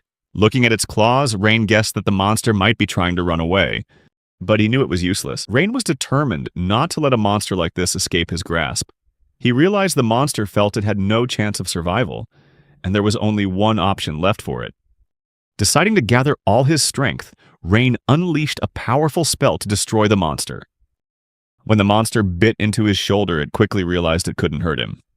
At that moment, Rain simply swung his arm, and the monster was immediately sent flying toward the mountain range. The girls, full of admiration, could only watch in awe of his power. Finally, the monster collided with the mountain, causing a massive explosion. After a moment, they could see that the monster had pierced right through the mountain, and all that remained was rubble. The girls' home was now destroyed. Kiri started scolding Miria, asking why she would choose to sacrifice herself to protect others. Miria just lowered her head, apologizing in silence. Lin tried to comfort Kiri and told her to calm down, but Kiri just yelled at Lin, insisting she would handle this herself. Kiri couldn't understand why Miria would do something like that, because she could have died. With tears streaming down her face, she said they would all be heartbroken if that had happened. Meanwhile, Rain stood by the magic stones the monster had left behind, pondering something. Arya approached him, asking why he was just standing there and if something was wrong. Rain hadn't expected Arya's approach, which startled him. She didn't understand why he looked so sad, even though he had just saved everyone. But Rain remained silent. Arya called out to him again, and decided to call over the other girls who had just been through a terrifying moment. They all came over and started thanking him for his help, even hugging him. But Rain chose to apologize instead. He felt guilty for putting them in a dangerous situation and thought he shouldn't have left the village unprotected. He thought that when it came down to it, it was all his fault. However, the girls didn't understand why Rain had to apologize, since he was the one who saved them. Arya stepped forward and took his hand, and asked him to lift his head. When Rain did, she told him that this wasn't his fault. Arya argued that she was the one who dragged him to town, so the responsibility was hers. She insisted that thanks to Rain, no one was hurt, because he was the one who defeated the monster. Finally, Arya sincerely thanked Rain from the bottom of her heart for saving them. Lin and Sui both agreed with Arya, as they felt that Rain had truly helped them many times. Arya then went on to say that she wanted to apologize. She admitted that until now, she hadn't fully trusted Rain and had treated him unfairly. Although Kiri and Miria tried to object, Arya insisted that it was the truth. She confessed that at first she only wanted to use Rain for the village's benefit. Every day she worried that Rain might leave since he had no reason to stay in their village. However, Rain not only stayed but also helped the girls so much. Arya said with tear-filled eyes that, despite her selfishness, Rain continued to help their village. She choked out a confession that Rain was a very good person as she wiped away her tears. Finally, Arya gathered all her courage and sincerely apologized to Rain. Arya then added that she had a request, which was for Rain to stay in the village and become a part of their family. Rain, however, decided that he needed to go to the town hall first. The boy also sadly remembered that he would need to repair the damaged house tomorrow. Rain also planned to think about a new defense plan against demons, but he suggested that everyone should rest for the night. When Arya noticed Rain's face was as red as a tomato, she curiously asked about it. Rain, though uncomfortable, retorted irritably that his face wasn't red at all. That night, the girls and Rain slept together in the ruined house. At one point, Rain wondered why all the girls were sleeping in the same room as him. Miria explained that it was because of the attack, and only Rain's room was still intact. With the rain falling outside, no one wanted to sleep anywhere else. Lin and Sui were also sleeping with Rain, and he didn't want to wake them. However, Rain felt uncomfortable with the situation and realized he needed to rebuild the house as soon as possible. After the demon attack, their food supply was nearly depleted and wouldn't last long. Still, Kiri optimistically noted that at least they had some food left. As for Arya, she was craving a good meal after all the recent stress. Kiri told Arya not to be sad, because the worst thing wasn't the lack of food, but that their house was now just a pile of rubble. Arya got angry, thinking she should ask Rain to rebuild the house since they couldn't live in a ruin like that. However, Kiri wondered how Rain could possibly rebuild everything, as it would take a very long time. She also thought it didn't feel right to ask for his help again, especially since they still had to throw him a welcome party. Suddenly, the ground beneath the girls' feet began to shake, making them think it was an earthquake. Just then, Miria walked into the room and asked Arya and Kiri what was happening. Arya replied that they should get out of the house because it could be very dangerous inside. When the girls ran outside, they were shocked by what they saw. A magnificent mansion stood before their eyes. Without a second thought, the girls headed for the door of this splendid house. Arya was certain this was Rain's doing, while Miria was no longer surprised by anything since they had met him. Kiri just stood there, stunned. Finally, Arya opened the door and stepped inside. Immediately, she asked if Rain was there. Only silence answered, but what they saw inside left the girls speechless once again. The inside of the house was absolutely beautiful. Just then, Rain's voice came from behind the girls. He apologized, understanding they must be very surprised. Arya turned around to see Rain standing there with Sui and Lin. Rain began to explain that staying in a house nearly destroyed by monsters was very dangerous. And furthermore, they didn't know when they might be attacked again. So he had decided to rebuild the house right away. He apologized to the girls for not telling them in advance. The girls, on the other hand, just hadn't expected Rain could rebuild the house so quickly, and admitted that throwing a party in a destroyed house would have been truly strange. Arya just asked Rain to give them a heads up next time he planned to do something similar. Miria was quite surprised to see Arya acting so cute. In response, Arya angrily snapped at Miria, asking what that look was for. Meanwhile, Rain showed the girls where the kitchen was and suggested they cook something, since no one had eaten breakfast yet. When the girls entered the kitchen, they were even more surprised. They couldn't believe their eyes. The kitchen was incredible. The girls even thought that with a kitchen like this, they would be able to eat delicious meals every single day. A little while later, everyone had finished eating and their plates were empty. Rain told the girls the whole story of what had happened to him, right before he arrived at the village. The girls were shocked to hear it and thought the king was an idiot.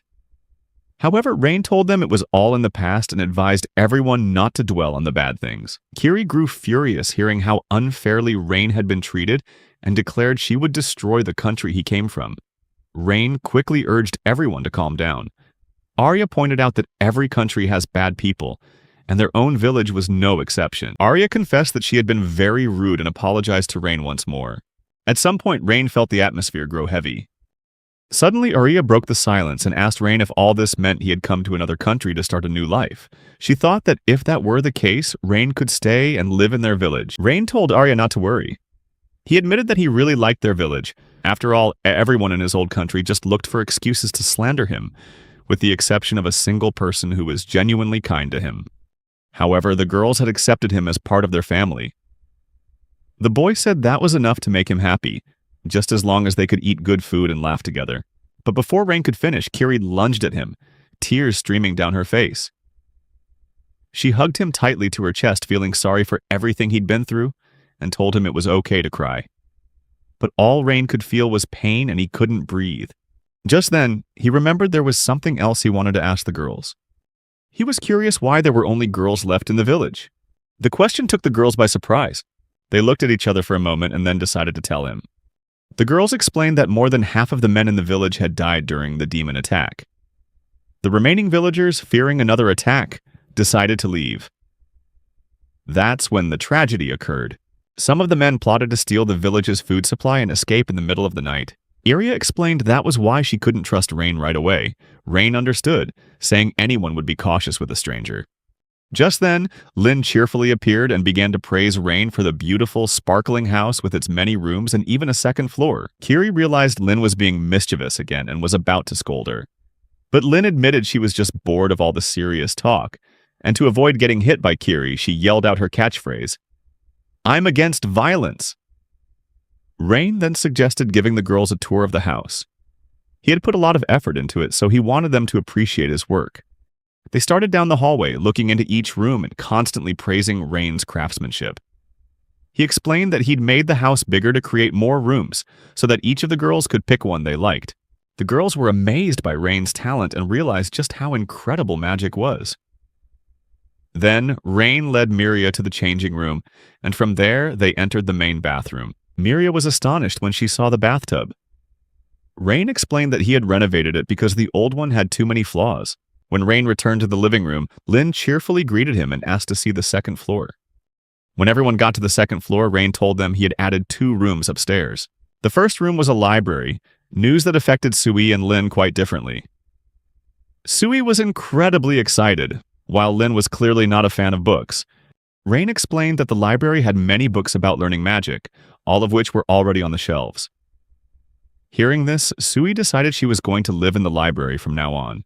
Arya picked a book from the shelf, and after examining it, she realized that books like these couldn't be found anywhere in their country.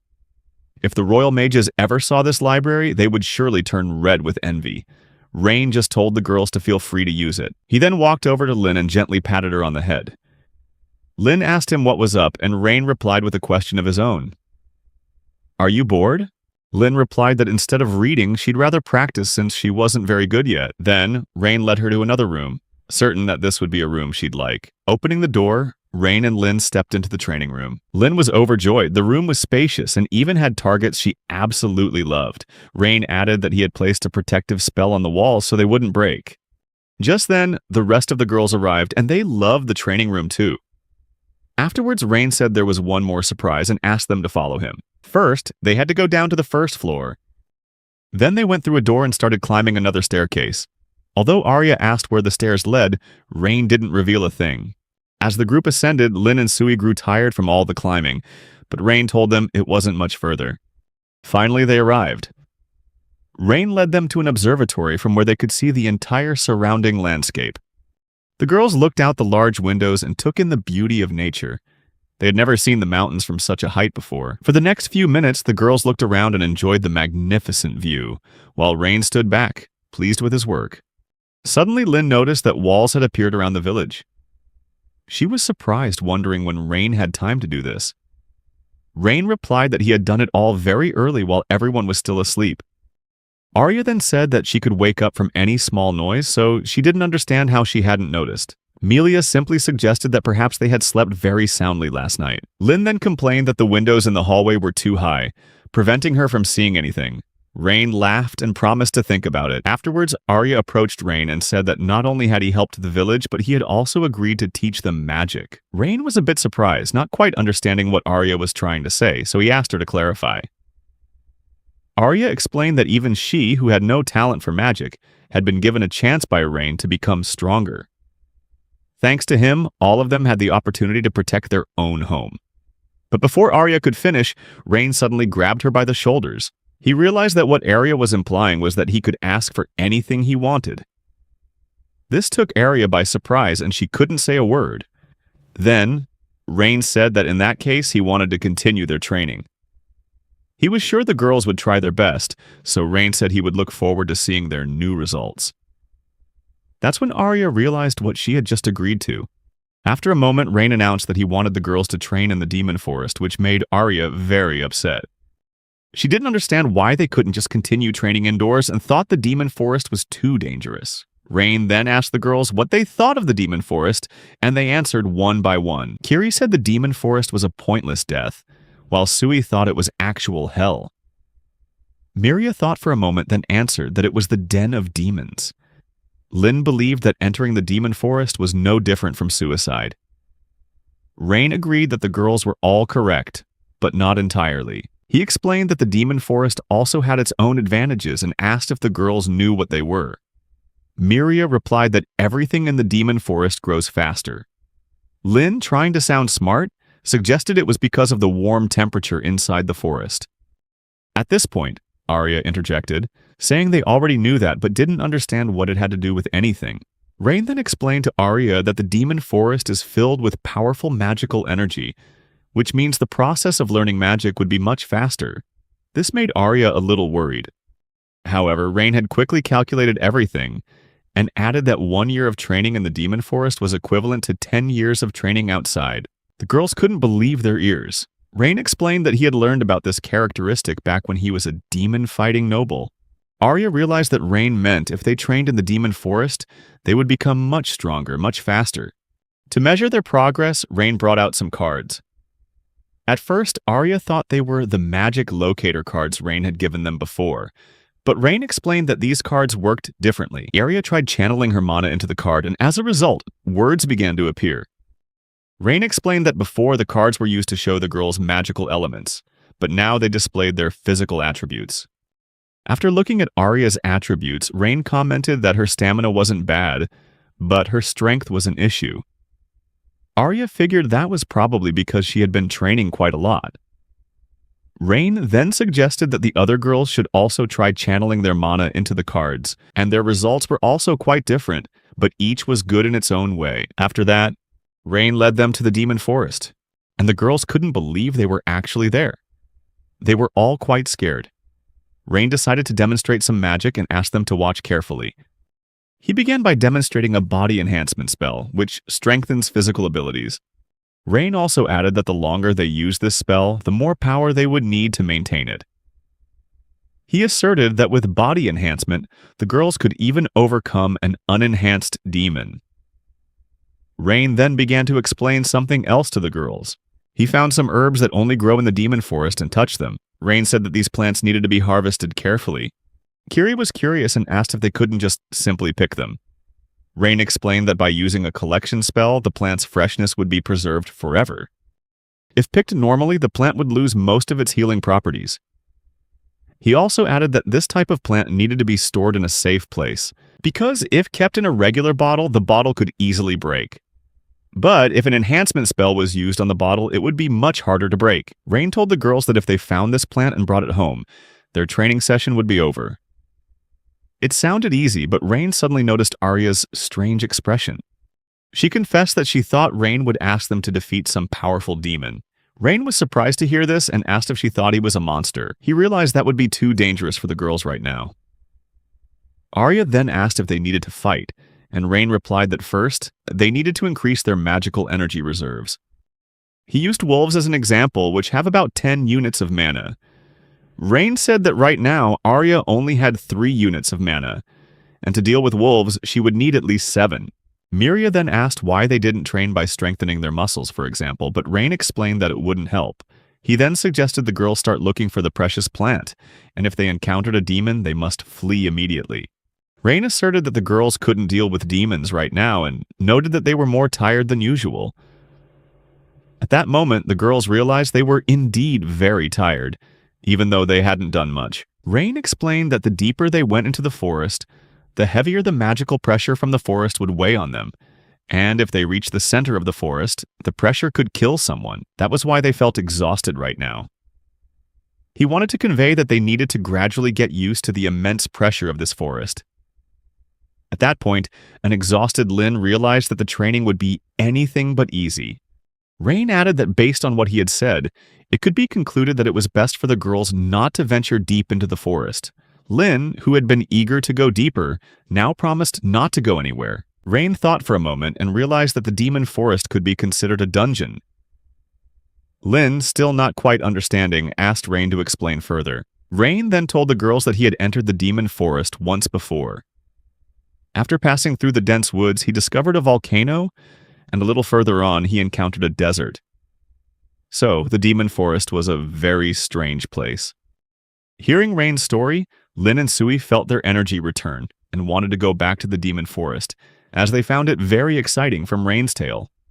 But Rain didn't think so. He tried to convey to the girls that passing through the forest and suddenly falling into a chasm, without realizing it was not exciting at all. Being constantly hunted by demons wasn't fun. Going without food or sleep for days wasn't pleasant either. And having to find a place for just a little rest was nothing to look forward to. Hearing this, Lin immediately took back her words. After finishing his explanation, Rain decided to let the girls search for medicinal herbs on their own. Sometime later, many jars filled with herbs were placed on the table in the girls' ancestral home. Rain showed Kiri a spell called Extraction, using one of the plants as an example. He enthusiastically explained to Kiri that water from the medicinal plant could be extracted using this spell. The girl then picked up the jar of water and observed it intently, then asked Rain how to use it. Rain gave an example, saying the extracted water could be used instead of fertilizer. Kiri found this example funny and thought Rain was joking. That was also when Rain realized the girls were ready for the next step in their training. However, he also noticed they weren't effective when working individually, so Rain considered grouping them together. In the end, he decided to do it and felt it was necessary to assign roles to each person. At first, the girls didn't understand what Rain was saying, but he explained that he wanted each of them to have a specific role so they would know what to do in the group. Rain said that as they grew stronger, certain traits would develop better than others. Rain also added that when training in the demon forest, the girls should consider each person's strengths. For example, Arya would be suited for the role of a tank, while Lin could take on the role of a scout. After explaining this to the girls, Rain asked if they understood what he was saying. Arya immediately objected, arguing that she was already the village chief. Lin, on the other hand, took Rain's words to mean she just had to climb trees to scout the area, which was actually a job she would love. Then, Rain began to assign roles to each person. He figured Sui could support the girls with her magic, while Kiri would help the group by making medicine and gathering ingredients. Finally, it was Miria's turn, and Rain declared with certainty that Miria would be a perfect fit for the role of a healer. The other girls were all thrilled that Miria was assigned this role.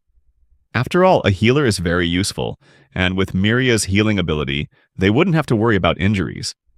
Although Miria agreed to take on the role, her face still looked sad for some reason. One day, Rain returned home feeling extremely tired and exhausted. Kiri met him and, noticing how tired he was, offered to make him some tea.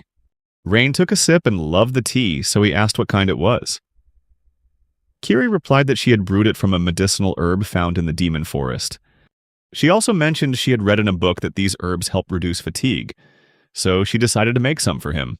Rain felt pleased and more energetic, and he suggested Kiri gather more of these herbs next time. Later, the group went outside to train. Today's session was outdoors. Kiri decided to ask Rain how everyone was progressing, and Rain replied that his students had improved significantly. Sui was trying her hand at water control magic. She controlled it quite well, but not for long, and in the end, all the water in the air came crashing down on Sui's head. Meanwhile, Lin wasn't wasting any time either. She was practicing earth control magic, but something went wrong. and she got buried under a pile of dirt. But that didn't stop her. Rain advised Lin to stop the flow of mana and then go take a bath. Kiri, from the side, noticed a pattern in Lin's training sessions. She realized that the stronger Lin got, the weirder her mistakes became. At this time, Arya was also practicing her skills and asked Rain to see the results.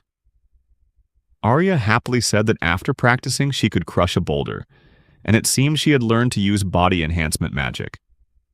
However, Rain thought Arya should focus on magic instead of just muscle training. But even so, what Arya had done was impressive. Kiri also decided to practice on her own, and eventually she managed to create a potion. She gave it to Rain for his assessment and began to worry about the result. Rain carefully compared his potion with Kiri's. In the end, Kiri's potion was noticeably different from Rain's, and the volume was also smaller. Kiri was utterly disappointed with the result and thought her potion was no good. But Rain was very surprised and praised her, saying that to achieve such a result in a short amount of time was truly incredible. Rain said that when he first started, it took him much longer, so he praised Kiri for doing so well, which made her blush and smile. Just then, Miria stepped out of the adjacent room. Kiri noticed Miria and called out to her, but Miria reacted strangely, making Kiri realize that Miria was about to do the same thing as always.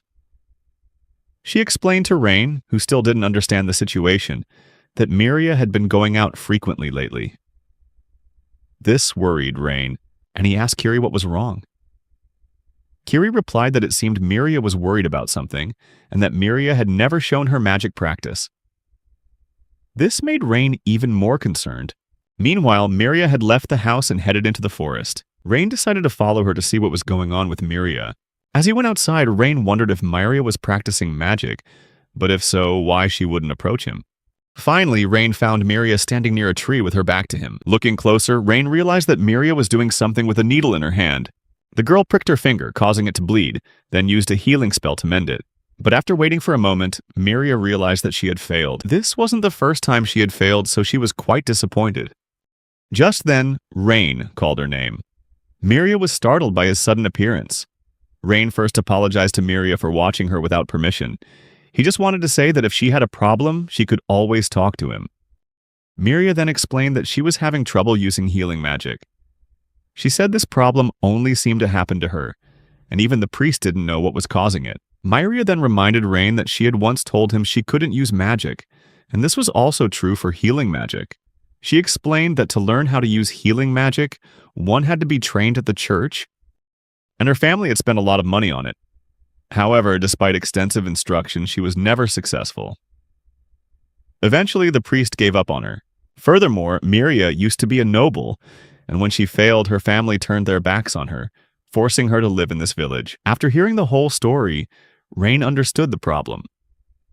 Miria, with a sad expression, added that seeing the others training so hard made her want to try again. She said she had read every book on magic in the library, but nothing worked. Miria explained that her magic would activate, but then nothing would happen. Rain thought about Miria's last words, about how the magic activated, but the wound didn't heal. Meanwhile, Miria, with tears welling in her eyes but a smile on her face, said that she wouldn't be able to help Rain in the demon forest, and she felt like she was just a burden to everyone. However, Rain believed that wasn't true. He insisted that he would teach magic to everyone, and Miria would be no exception. Rain didn't ask any more about Miria's past, but he stressed that he wasn't like that priest. He also smiled and said he had an idea to help her. Hearing this, Miria's face lit up. Rain decided not to delay and started right away. First, he rolled up his sleeve, then suddenly used a spell to cut his own arm, drawing a lot of blood. Seeing this, Miria panicked and couldn't understand why Rain would do such a thing. She asked why Rain would cut himself. Miria immediately jumped up and started scrambling to figure out what to do. As the wound was quite deep, she decided it would be best to go back home right away. But Rain argued that there was no need to go home, and that she should be the one to heal the wound. However, Miria didn't understand how she could possibly do that. Rain suggested that she use her healing spell to mend the wound, but Miria insisted that it was impossible, that she couldn't heal. Rain said that Miria was wrong and she didn't know what he was trying to say. Then Rain asked her if she knew how a wound heals on its own. Miria, in tears, replied that she didn't know because she wasn't a healer. She just kept repeating that they should hurry home. Rain, however, argued that was precisely the problem. He explained that in the healing spell, one needs to clearly visualize the process of cells regenerating and the wound healing itself. Rain also reminded her that she had to clearly imagine how the wound would heal in her mind. Miria listened to Rain's words and decided to try the healing spell again.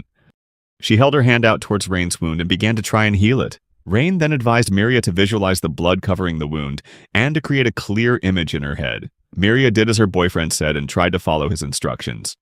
Rain then added that Miria needed to make the blood clot and the cells regenerate. If she could do that, the wound would disappear instantly. However, no matter how hard Miria tried, she still couldn't imagine the healing process. She started to panic as she saw the blood still flowing from Rain's wound. Rain noticed Miria's panic and asked her to calm down and try one more time. Miria closed her eyes, realizing that Rain was trusting her and that she shouldn't be panicking. When Miria tried again, the blood began to clot and the wound slowly healed. Miria had finally succeeded, and suddenly a brilliant light shone from Rain's arm. In just a moment, the wound on his arm had completely vanished, without leaving a single scratch. Rain was overjoyed that Miria had succeeded. He had proven to her that it wasn't difficult at all, but as soon as Rain finished speaking, Miria rushed forward and threw her arms around him. She said that she had been so worried, and with tears streaming down her face, she begged Rain never to do that again. Even though she had asked him to teach her magic, Rain realized his mistake and felt he needed to apologize to Miria. Later, as the sun began to set, everyone decided to have dinner. Miria, still a little angry, served Rain his food. He thanked her and commented that everything looked delicious. Lin noticed something was off with Rain and asked about it, but Rain insisted he was fine. Kiri also had a feeling that something wasn't right with Rain. She even guessed that he had done something wrong again. Rain just thought that Miria was still mad at him and that he should apologize to her again. But later, at that moment, Rain turned to everyone and announced that starting tomorrow, they would begin training in the demon forest. Some of the girls were excited by this news, while others felt they weren't strong enough, and that it was too soon. Arya hadn't expected this day to come so soon, but Rain asserted that the girls had trained a lot and had learned the basic skills for their roles. He believed they were ready to train in the demon forest. From what Rain said, Lin and Sui concluded that Miria had mastered healing magic, which made them very happy. Miria admitted that she'd struggled with this spell before, but today it had worked. Miria also pointed out that she succeeded thanks to Rain's help. Both Rain and the other girls were very happy to hear this. After that, everyone decided to do their best in tomorrow's training session. The next day, Lin was sitting on a tree branch in the demon forest, searching for something. Afterward, the girls came down and reported to Rain that everything was fine. Rain then decided they would split up from here, but Erdia had a question. She, with an annoyed look on her face and carrying a heavy load, asked Rain if he was trying to get revenge on her this way. Arya couldn't believe they were going to practice magic in such a state, but Rain argued that there was no better method than training to improve physical strength. However, he also realized Arya's burden was too great and decided to change the training method, even though it would be less effective. But after hearing this, Arya decided to keep the heavy load on her back. Arya said she could endure and overcome anything. Otherwise, how could she protect others? Looking at Arya, Rain suddenly remembered that he had gone through something similar, so he wished her good luck.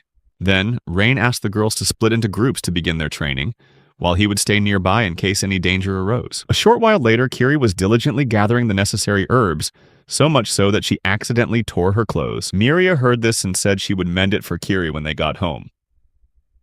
Lin suggested Kiri should ask their grandma for a new outfit. Hearing this, Arya became furious and demanded they not call that woman Grandma. Rain didn't understand who this grandma they were talking about was, so he decided to ask the girls. Miria explained that Lin was referring to the countess who governs this territory. Arya quickly added that the countess's name is Alicia Floria, and she is her aunt. Arya asserted that her aunt is a great woman who has fought in many battles, and her name is known in every nation. Kiri thought that Alicia could truly be called a living legend. Alicia the Fire Goddess, Alicia the Dragon Slayer, Alicia the Supreme Judge, Alicia the Violet Blade. These are what people call her. Miria said that Alicia is incredibly powerful, and moreover she rules an entire duchy all by herself. Rain, hearing the intense stories from the girls, naturally realized that Alicia was an extraordinary person. Miria added that when their village was still developing, Alicia appointed Arya as the village chief, and had helped them many times in difficult situations. Kiri also added that Alicia often sent them new clothes. The girls then decided to ask Arya to thank Alicia for all her help the next time they met, since it had been a long time since Arya had visited her. Arya understood, but she also confessed that she was very afraid of Alicia. Rain concluded that Alicia must be very strict, given all the rumors about her. Just then, Lin and Sui suddenly noticed something and told Rain about it. Rain looked in the direction the girls were pointing and saw a few rather strange-looking trees. Rain said he would go on ahead and told the others to follow. That evening, in a magnificent mansion, a conversation took place. A woman received news from her subordinate that only 5 girls were living in the village, which made her furious.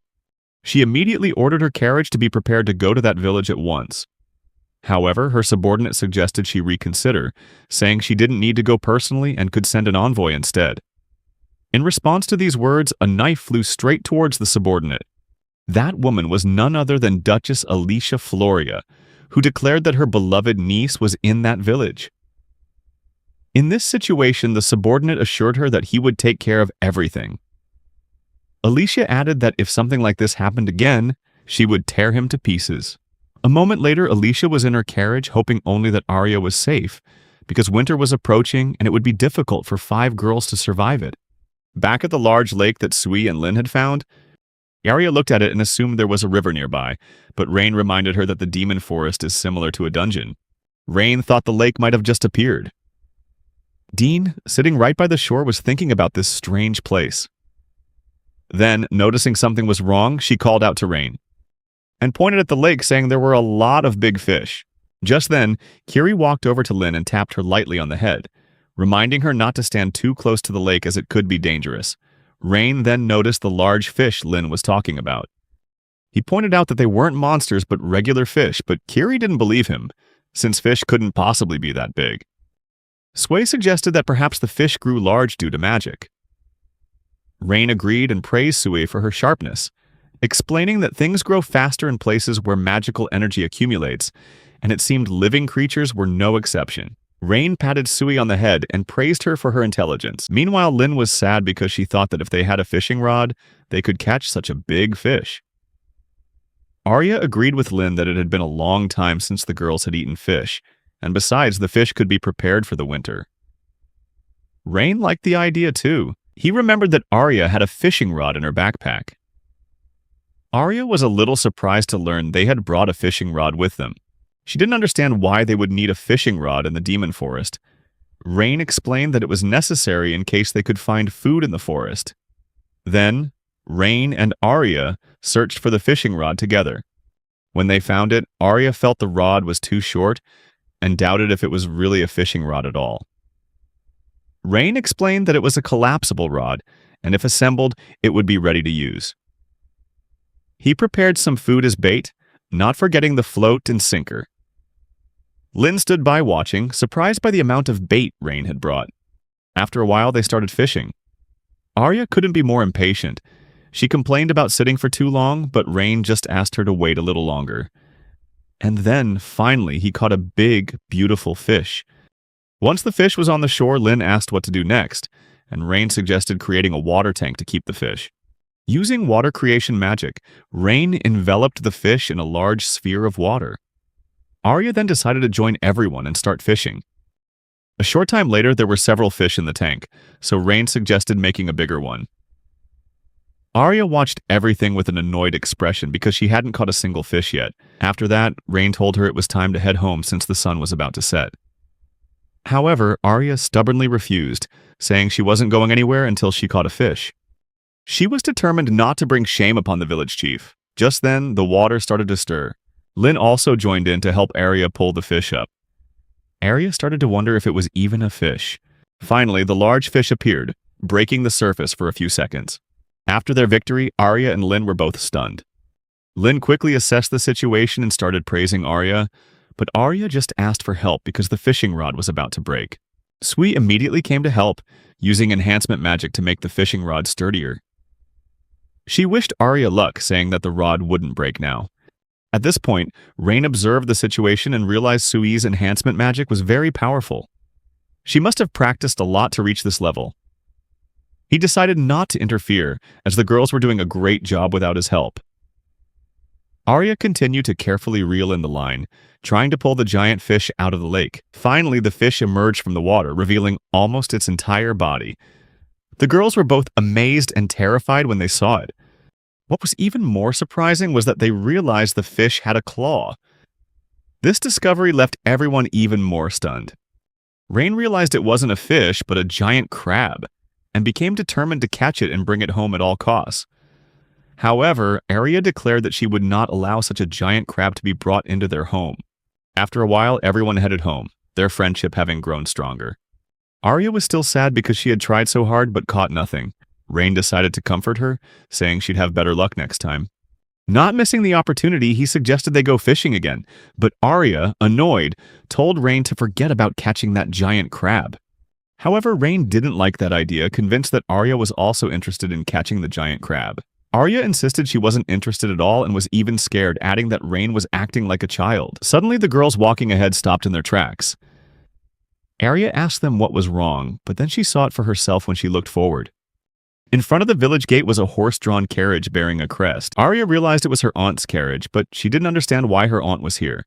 The other girls guessed that perhaps Alicia missed Arya so much that she came to visit herself. Just then, Alicia appeared out of nowhere and greeted Arya.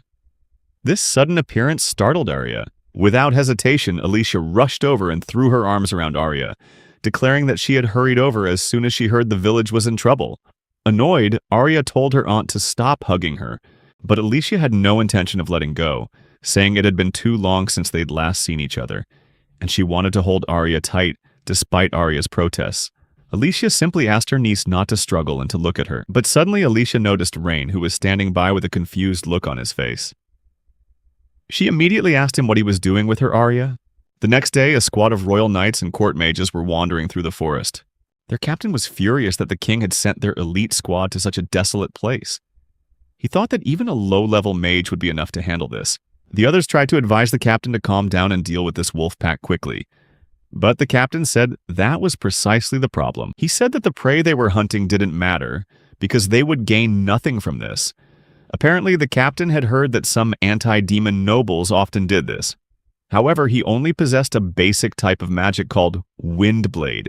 The captain thought that if a kid like Rain could handle such weak magic, then this mission would be a piece of cake for them. He believed they were much stronger than that boy. The entire squad supported the captain's view and began to praise the knights and mages. Just then, the squad ran into trouble. A panicked knight asked after hearing a strange sound, "What was that just now?" The captain just laughed loudly, assuming their prey was coming right to them, and suggested the team see what kind of demon was approaching. After a moment, the monster revealed itself. Seeing the giant bear, the royal knights and mages were all stunned. They couldn't understand where such a massive monster had come from.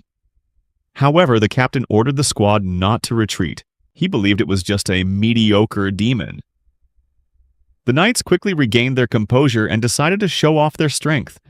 Without hesitation, they used the Windblade magic, sending the blades flying straight towards the bear. The knights thought the danger was over, assuming the monster wasn't as strong as they'd imagined.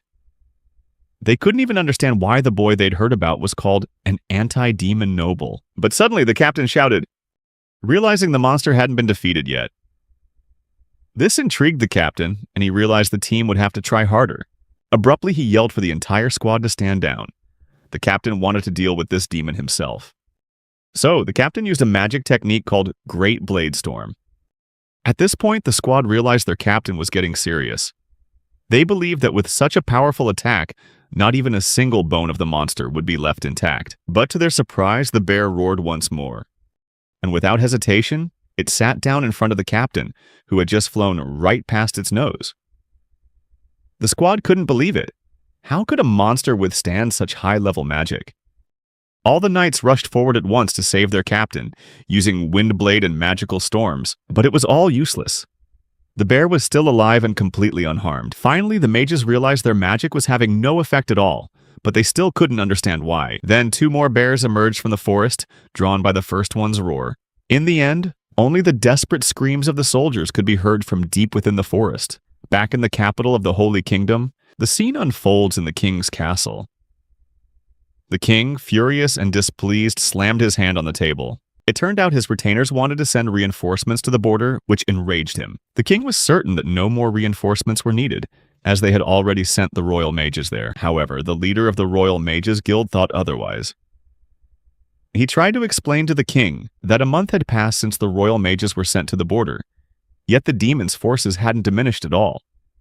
He insisted that they had lost 40% of their army, and if nothing was done, the entire force would be annihilated. The king was furious upon hearing this news, thinking he was being mocked. However, the retainers confirmed that it was the painful truth. The head mage also recalled that, according to the king, an anti-demon noble had single-handedly wiped out an entire demon army with just the basic magic spell, Windblade. The king asked if they had any doubts, but they insisted they didn't, and that their mages had also used this spell. However, the magic had no effect. The leader of the Royal Mages Guild argued that they needed to summon the anti-demon noble before it was too late. At this point, the king's retainers intervened in the conversation. They demanded the head mage be silent, as he was not allowed to challenge His Majesty's decision. The retainers were outraged by the head mage's attitude, claiming he wanted their proud knights to depend on the magic of a mere boy. But the guild leader insisted that he would never dare to challenge His Majesty's decision. The simple truth was that if the army lost control of the border, it could lead to a real catastrophe. He only hoped the king would make the right decision. The king then said that, at present, the main forces were focused on protecting the kingdom from invasion by neighboring countries. And if the leader of the Royal Mages Guild truly wished for it, he himself should go find that boy and lead him against the demons.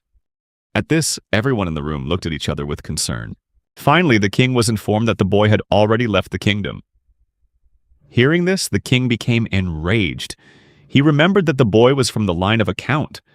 But after his engagement was annulled, he had been demoted to a commoner.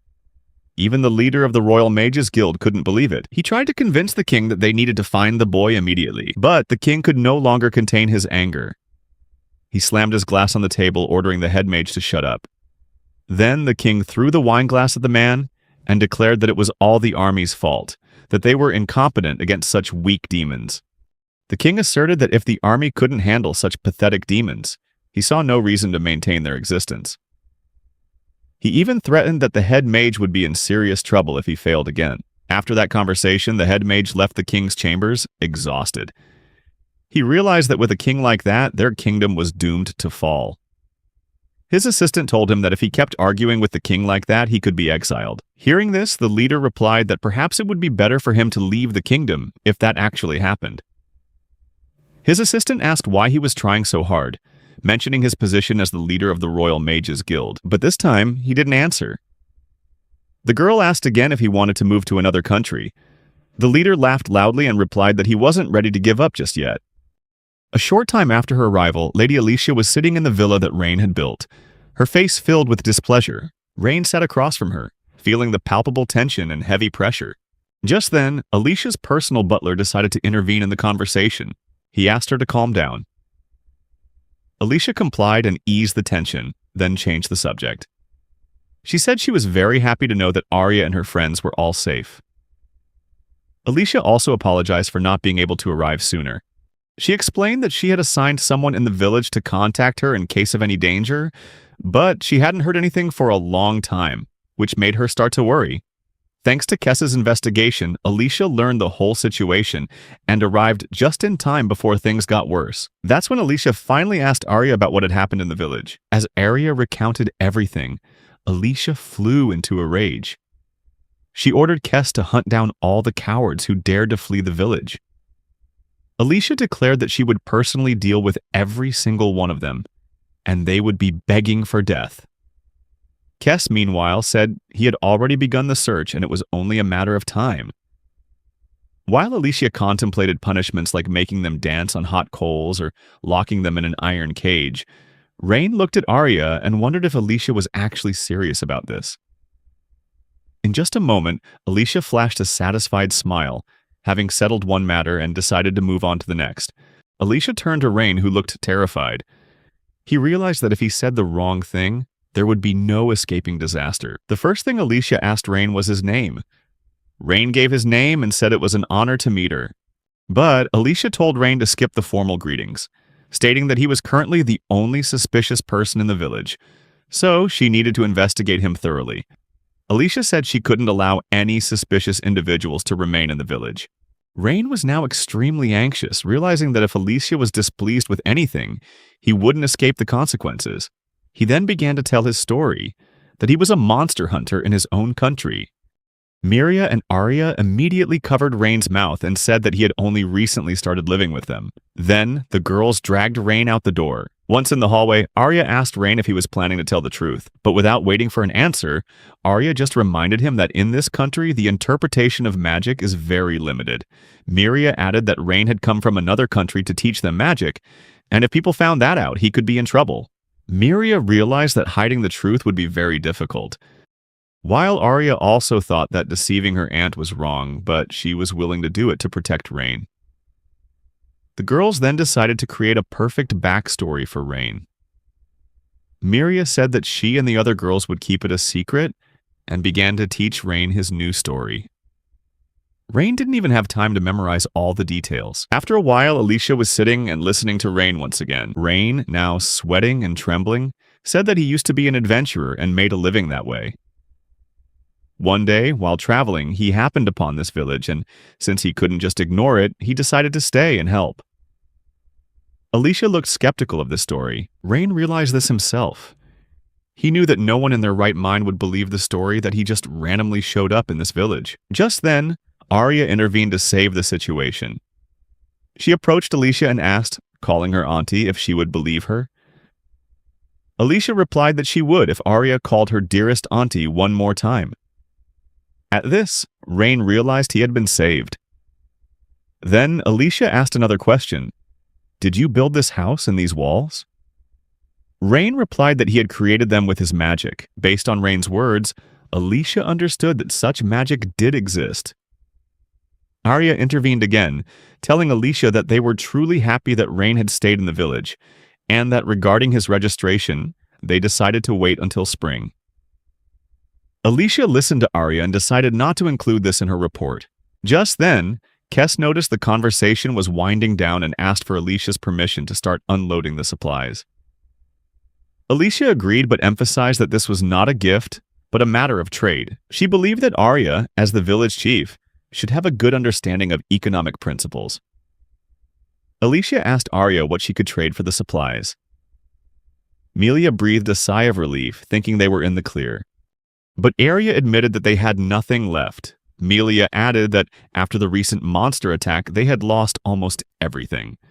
The girls then whispered amongst themselves about what they could give Alicia in exchange for the supplies. Rain suggested trading the magic stones they had collected from monsters, and Arya supported the idea.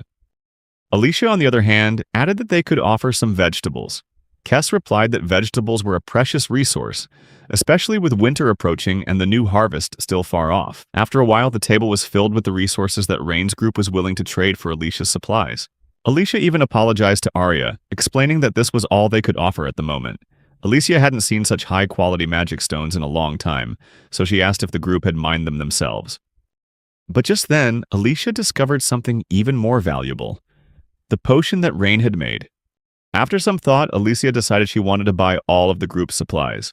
Miria was surprised by this decision and asked Alicia if she was sure. Alicia firmly confirmed it, because the supplies the group offered were truly excellent. Rain helped Kes pack everything and load it onto the carriage, while the girls were still talking with Alicia. They couldn't believe that such meager resources were enough to trade for all of Alicia's help. But Alicia insisted that if Arya showed her affection for her aunt, that would be enough. Arya, confused and indignant, asked what Alicia was talking about. She turned to Miria for support, but Miria only responded by making a heart shape with her hands, making Arya realize that Miria had betrayed her. Arya realized she had no other choice, so she turned to her Aunt Alicia and said she would be very happy if she bought all of their supplies. This request made Alicia overjoyed, and immediately cheers of joy echoed throughout the house. Miria then started cheering for Arya, while Arya declared that she would never forgive Miria for this. At that moment, Alicia approached Rain, and Rain also stepped forward to listen. Alicia admitted that his story made her suspicious, but she also said that if Rain was willing to help this village, she would be grateful if he lived here. Alicia added that she had a small request for Rain. "You're not doing anything dirty here, are you?" A question that terrified Rain. Just then, Arya interrupted the conversation and asked her aunt to stop saying such ridiculous things. She tried to explain to Alicia that Rain was a very good person. Alicia realized that the girls and Rain had become close friends, so she decided not to ask any more questions about Rain's past or present. In the end, everyone understood one thing. Alicia had figured it all out. She announced that she was very happy to have been able to visit the village, and she offered to have the boys leave the remaining procedures to her. Alicia said that she would leave the welfare of this village to Rhina, which Arya was extremely grateful for. But suddenly, Alicia declared that the conversation in the name of Countess Floria was over. This statement made the three of them freeze. Alicia, with eyes full of hatred, declared that from now on she would speak as Arya's aunt. Alicia asserted that she didn't believe for a second that Rain had nothing going on with her niece. She claimed that all men were predators, just waiting for a chance to pounce on a beautiful woman. And with Rain and Arya living under the same roof, Alicia was even more suspicious. She even realized that before Rain built this house, they had slept together. Alicia confessed that she had never even gotten to sleep with Arya, and admitted that she was truly jealous of Rain. She decided that she wouldn't hand Arya over to Rain so easily, and declared that he would have to fight to win Arya from her. Finally, Alicia loudly challenged Rain to a duel. After a short time, Alicia and Rain were outside and preparing for the duel. Alicia declared that she wouldn't kill Rain, even though this was a duel. But she set the condition that if she won, she would take Arya with her. The other girls stood nearby and watched the events unfold. They had no idea what had happened.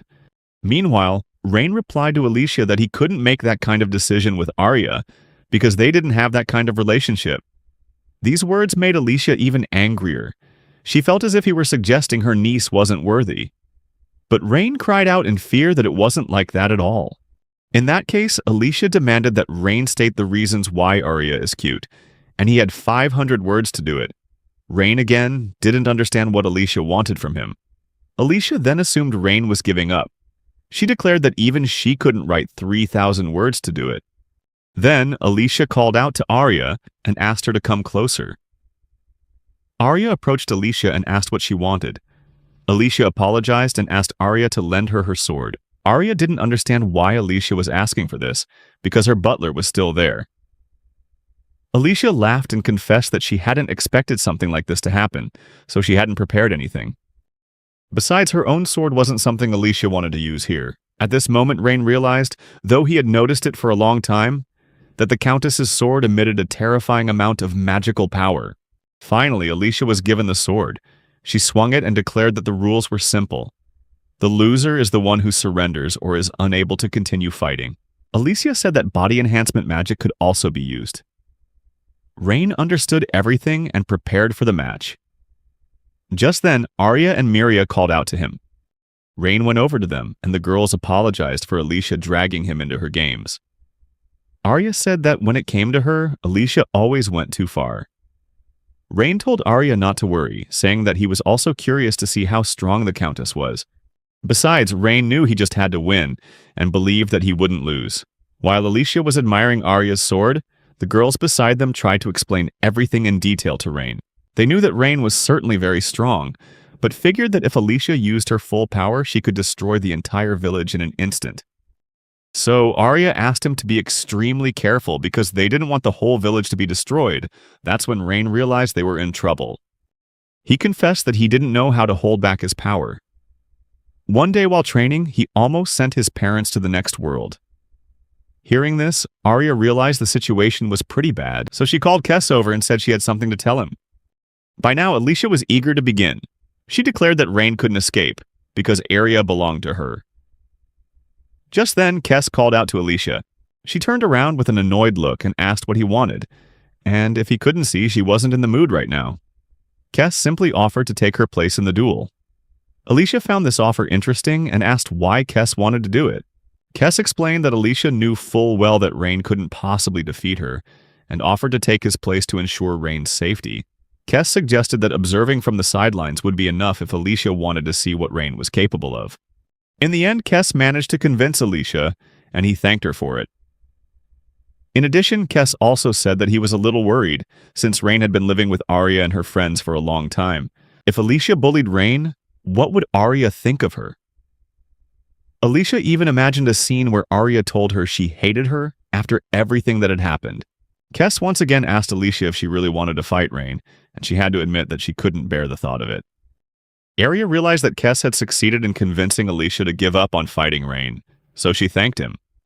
After that, the sword was in Kess's hands. At this point, Arya cheered Rain on as much as she could, saying it wouldn't be hard to give it a try. But Rain, holding the knife, said he wasn't used to weapons, so this wouldn't be easy for him. Finally, Alicia declared the start of the match. In the blink of an eye, Kess vanished, which took Rain a little by surprise. But immediately after, Kess appeared behind Rain, swinging his sword and nearly striking him. Rain managed to dodge in time, realizing that Kess was incredibly fast. Kess was surprised too. He had intended to end it all with a single blow and didn't expect Rain to be able to dodge. But he wasn't going to give up that easily, so he swung his sword to attack Rain once more. But again, Rain dodged. For the next few minutes, Kess continued to attack, but Rain only dodged. Eventually, Rain realized that, based on Kess's speed, he seemed to specialize in body enhancement speed. Rain understood that keeping up with Kess would be a major problem. Finally, Rain decided to attack. The first thing he did was use a spell called Windblade. Kess was surprised to see Rain maintaining 8 spells at once. He knew that using magic wasn't forbidden, and immediately realized Rain was an incredible person, and that he would have to try much harder against him. Kess then decided to see what Rain could do, and attacked him again. He threw a knife at Rain's feet and shouted, "Explode!" An explosion went off, and at first, Rain couldn't even see through the smoke. Meanwhile, Lin and Sui just yawned and rubbed their eyes as if nothing was happening. Rain realized Kess had used magic on the thrown object, and figured that Kess wanted to attack him from within the smoke. But as soon as Kess revealed himself, Rain immediately attacked him with Windblade. After that, Rain decided to create pillars using earth control. Rain realized that by creating obstacles, it was possible to use magic to thicken the air and cause suffocation. If Rain were fighting a demon, that's exactly what he would do. But Rain didn't want to use that kind of magic on a human. Kess was bewildered to see Rain had created so many pillars in an instant. He realized that staying back was the right decision. Just by seeing Rain's magic, Kess could tell that Rain was a very experienced person. Kess had no idea that someone like that lived in their country. He even realized that Rain was stronger than him, but still thought that no matter how big the difference in power was, there was always a chance to win. Kess once again decided to disappear from Rain's sight. Rain realized that if he got truly serious, Kess could die, so he had to be more careful and not break his weapon. However, Rain realized there was no other way, and silently apologized to Arya in his heart. Just then, Kess appeared from above. He was certain that Rain had completely forgotten about the possibility of an attack from the air, so he thought he was going to win. But just as Kess was about to strike, Rain blocked Kess's sword with his knife. Kess was stunned. At that moment, his sword vibrated, and in an instant, a crack appeared on it. The sword couldn't take it and shattered into pieces. Kess was horrified and couldn't understand what had happened. Rain realized that Arya's sword had broken, and he felt a little sad. After a moment, Alicia reprimanded Kess for losing the match, pushing his head to the ground and asking if he had anything to say for himself. Kess just apologized and explained that he had underestimated his opponent. Alicia turned to Rain and admitted she was convinced that Rain was indeed a great person. Therefore, Alicia acknowledged his victory. However, the girl also added that it didn't mean she would allow him to bother Arya. Rain laughed, having no idea what she was talking about. He didn't even have such intentions. Finally, Alicia grabbed Kess by the leg and dragged him towards the carriage, saying she would be back, and until then, the village's safety depended on Rain. As Kess and the Countess were on their way home, Kess told her that Rain's power was comparable to the strongest storm.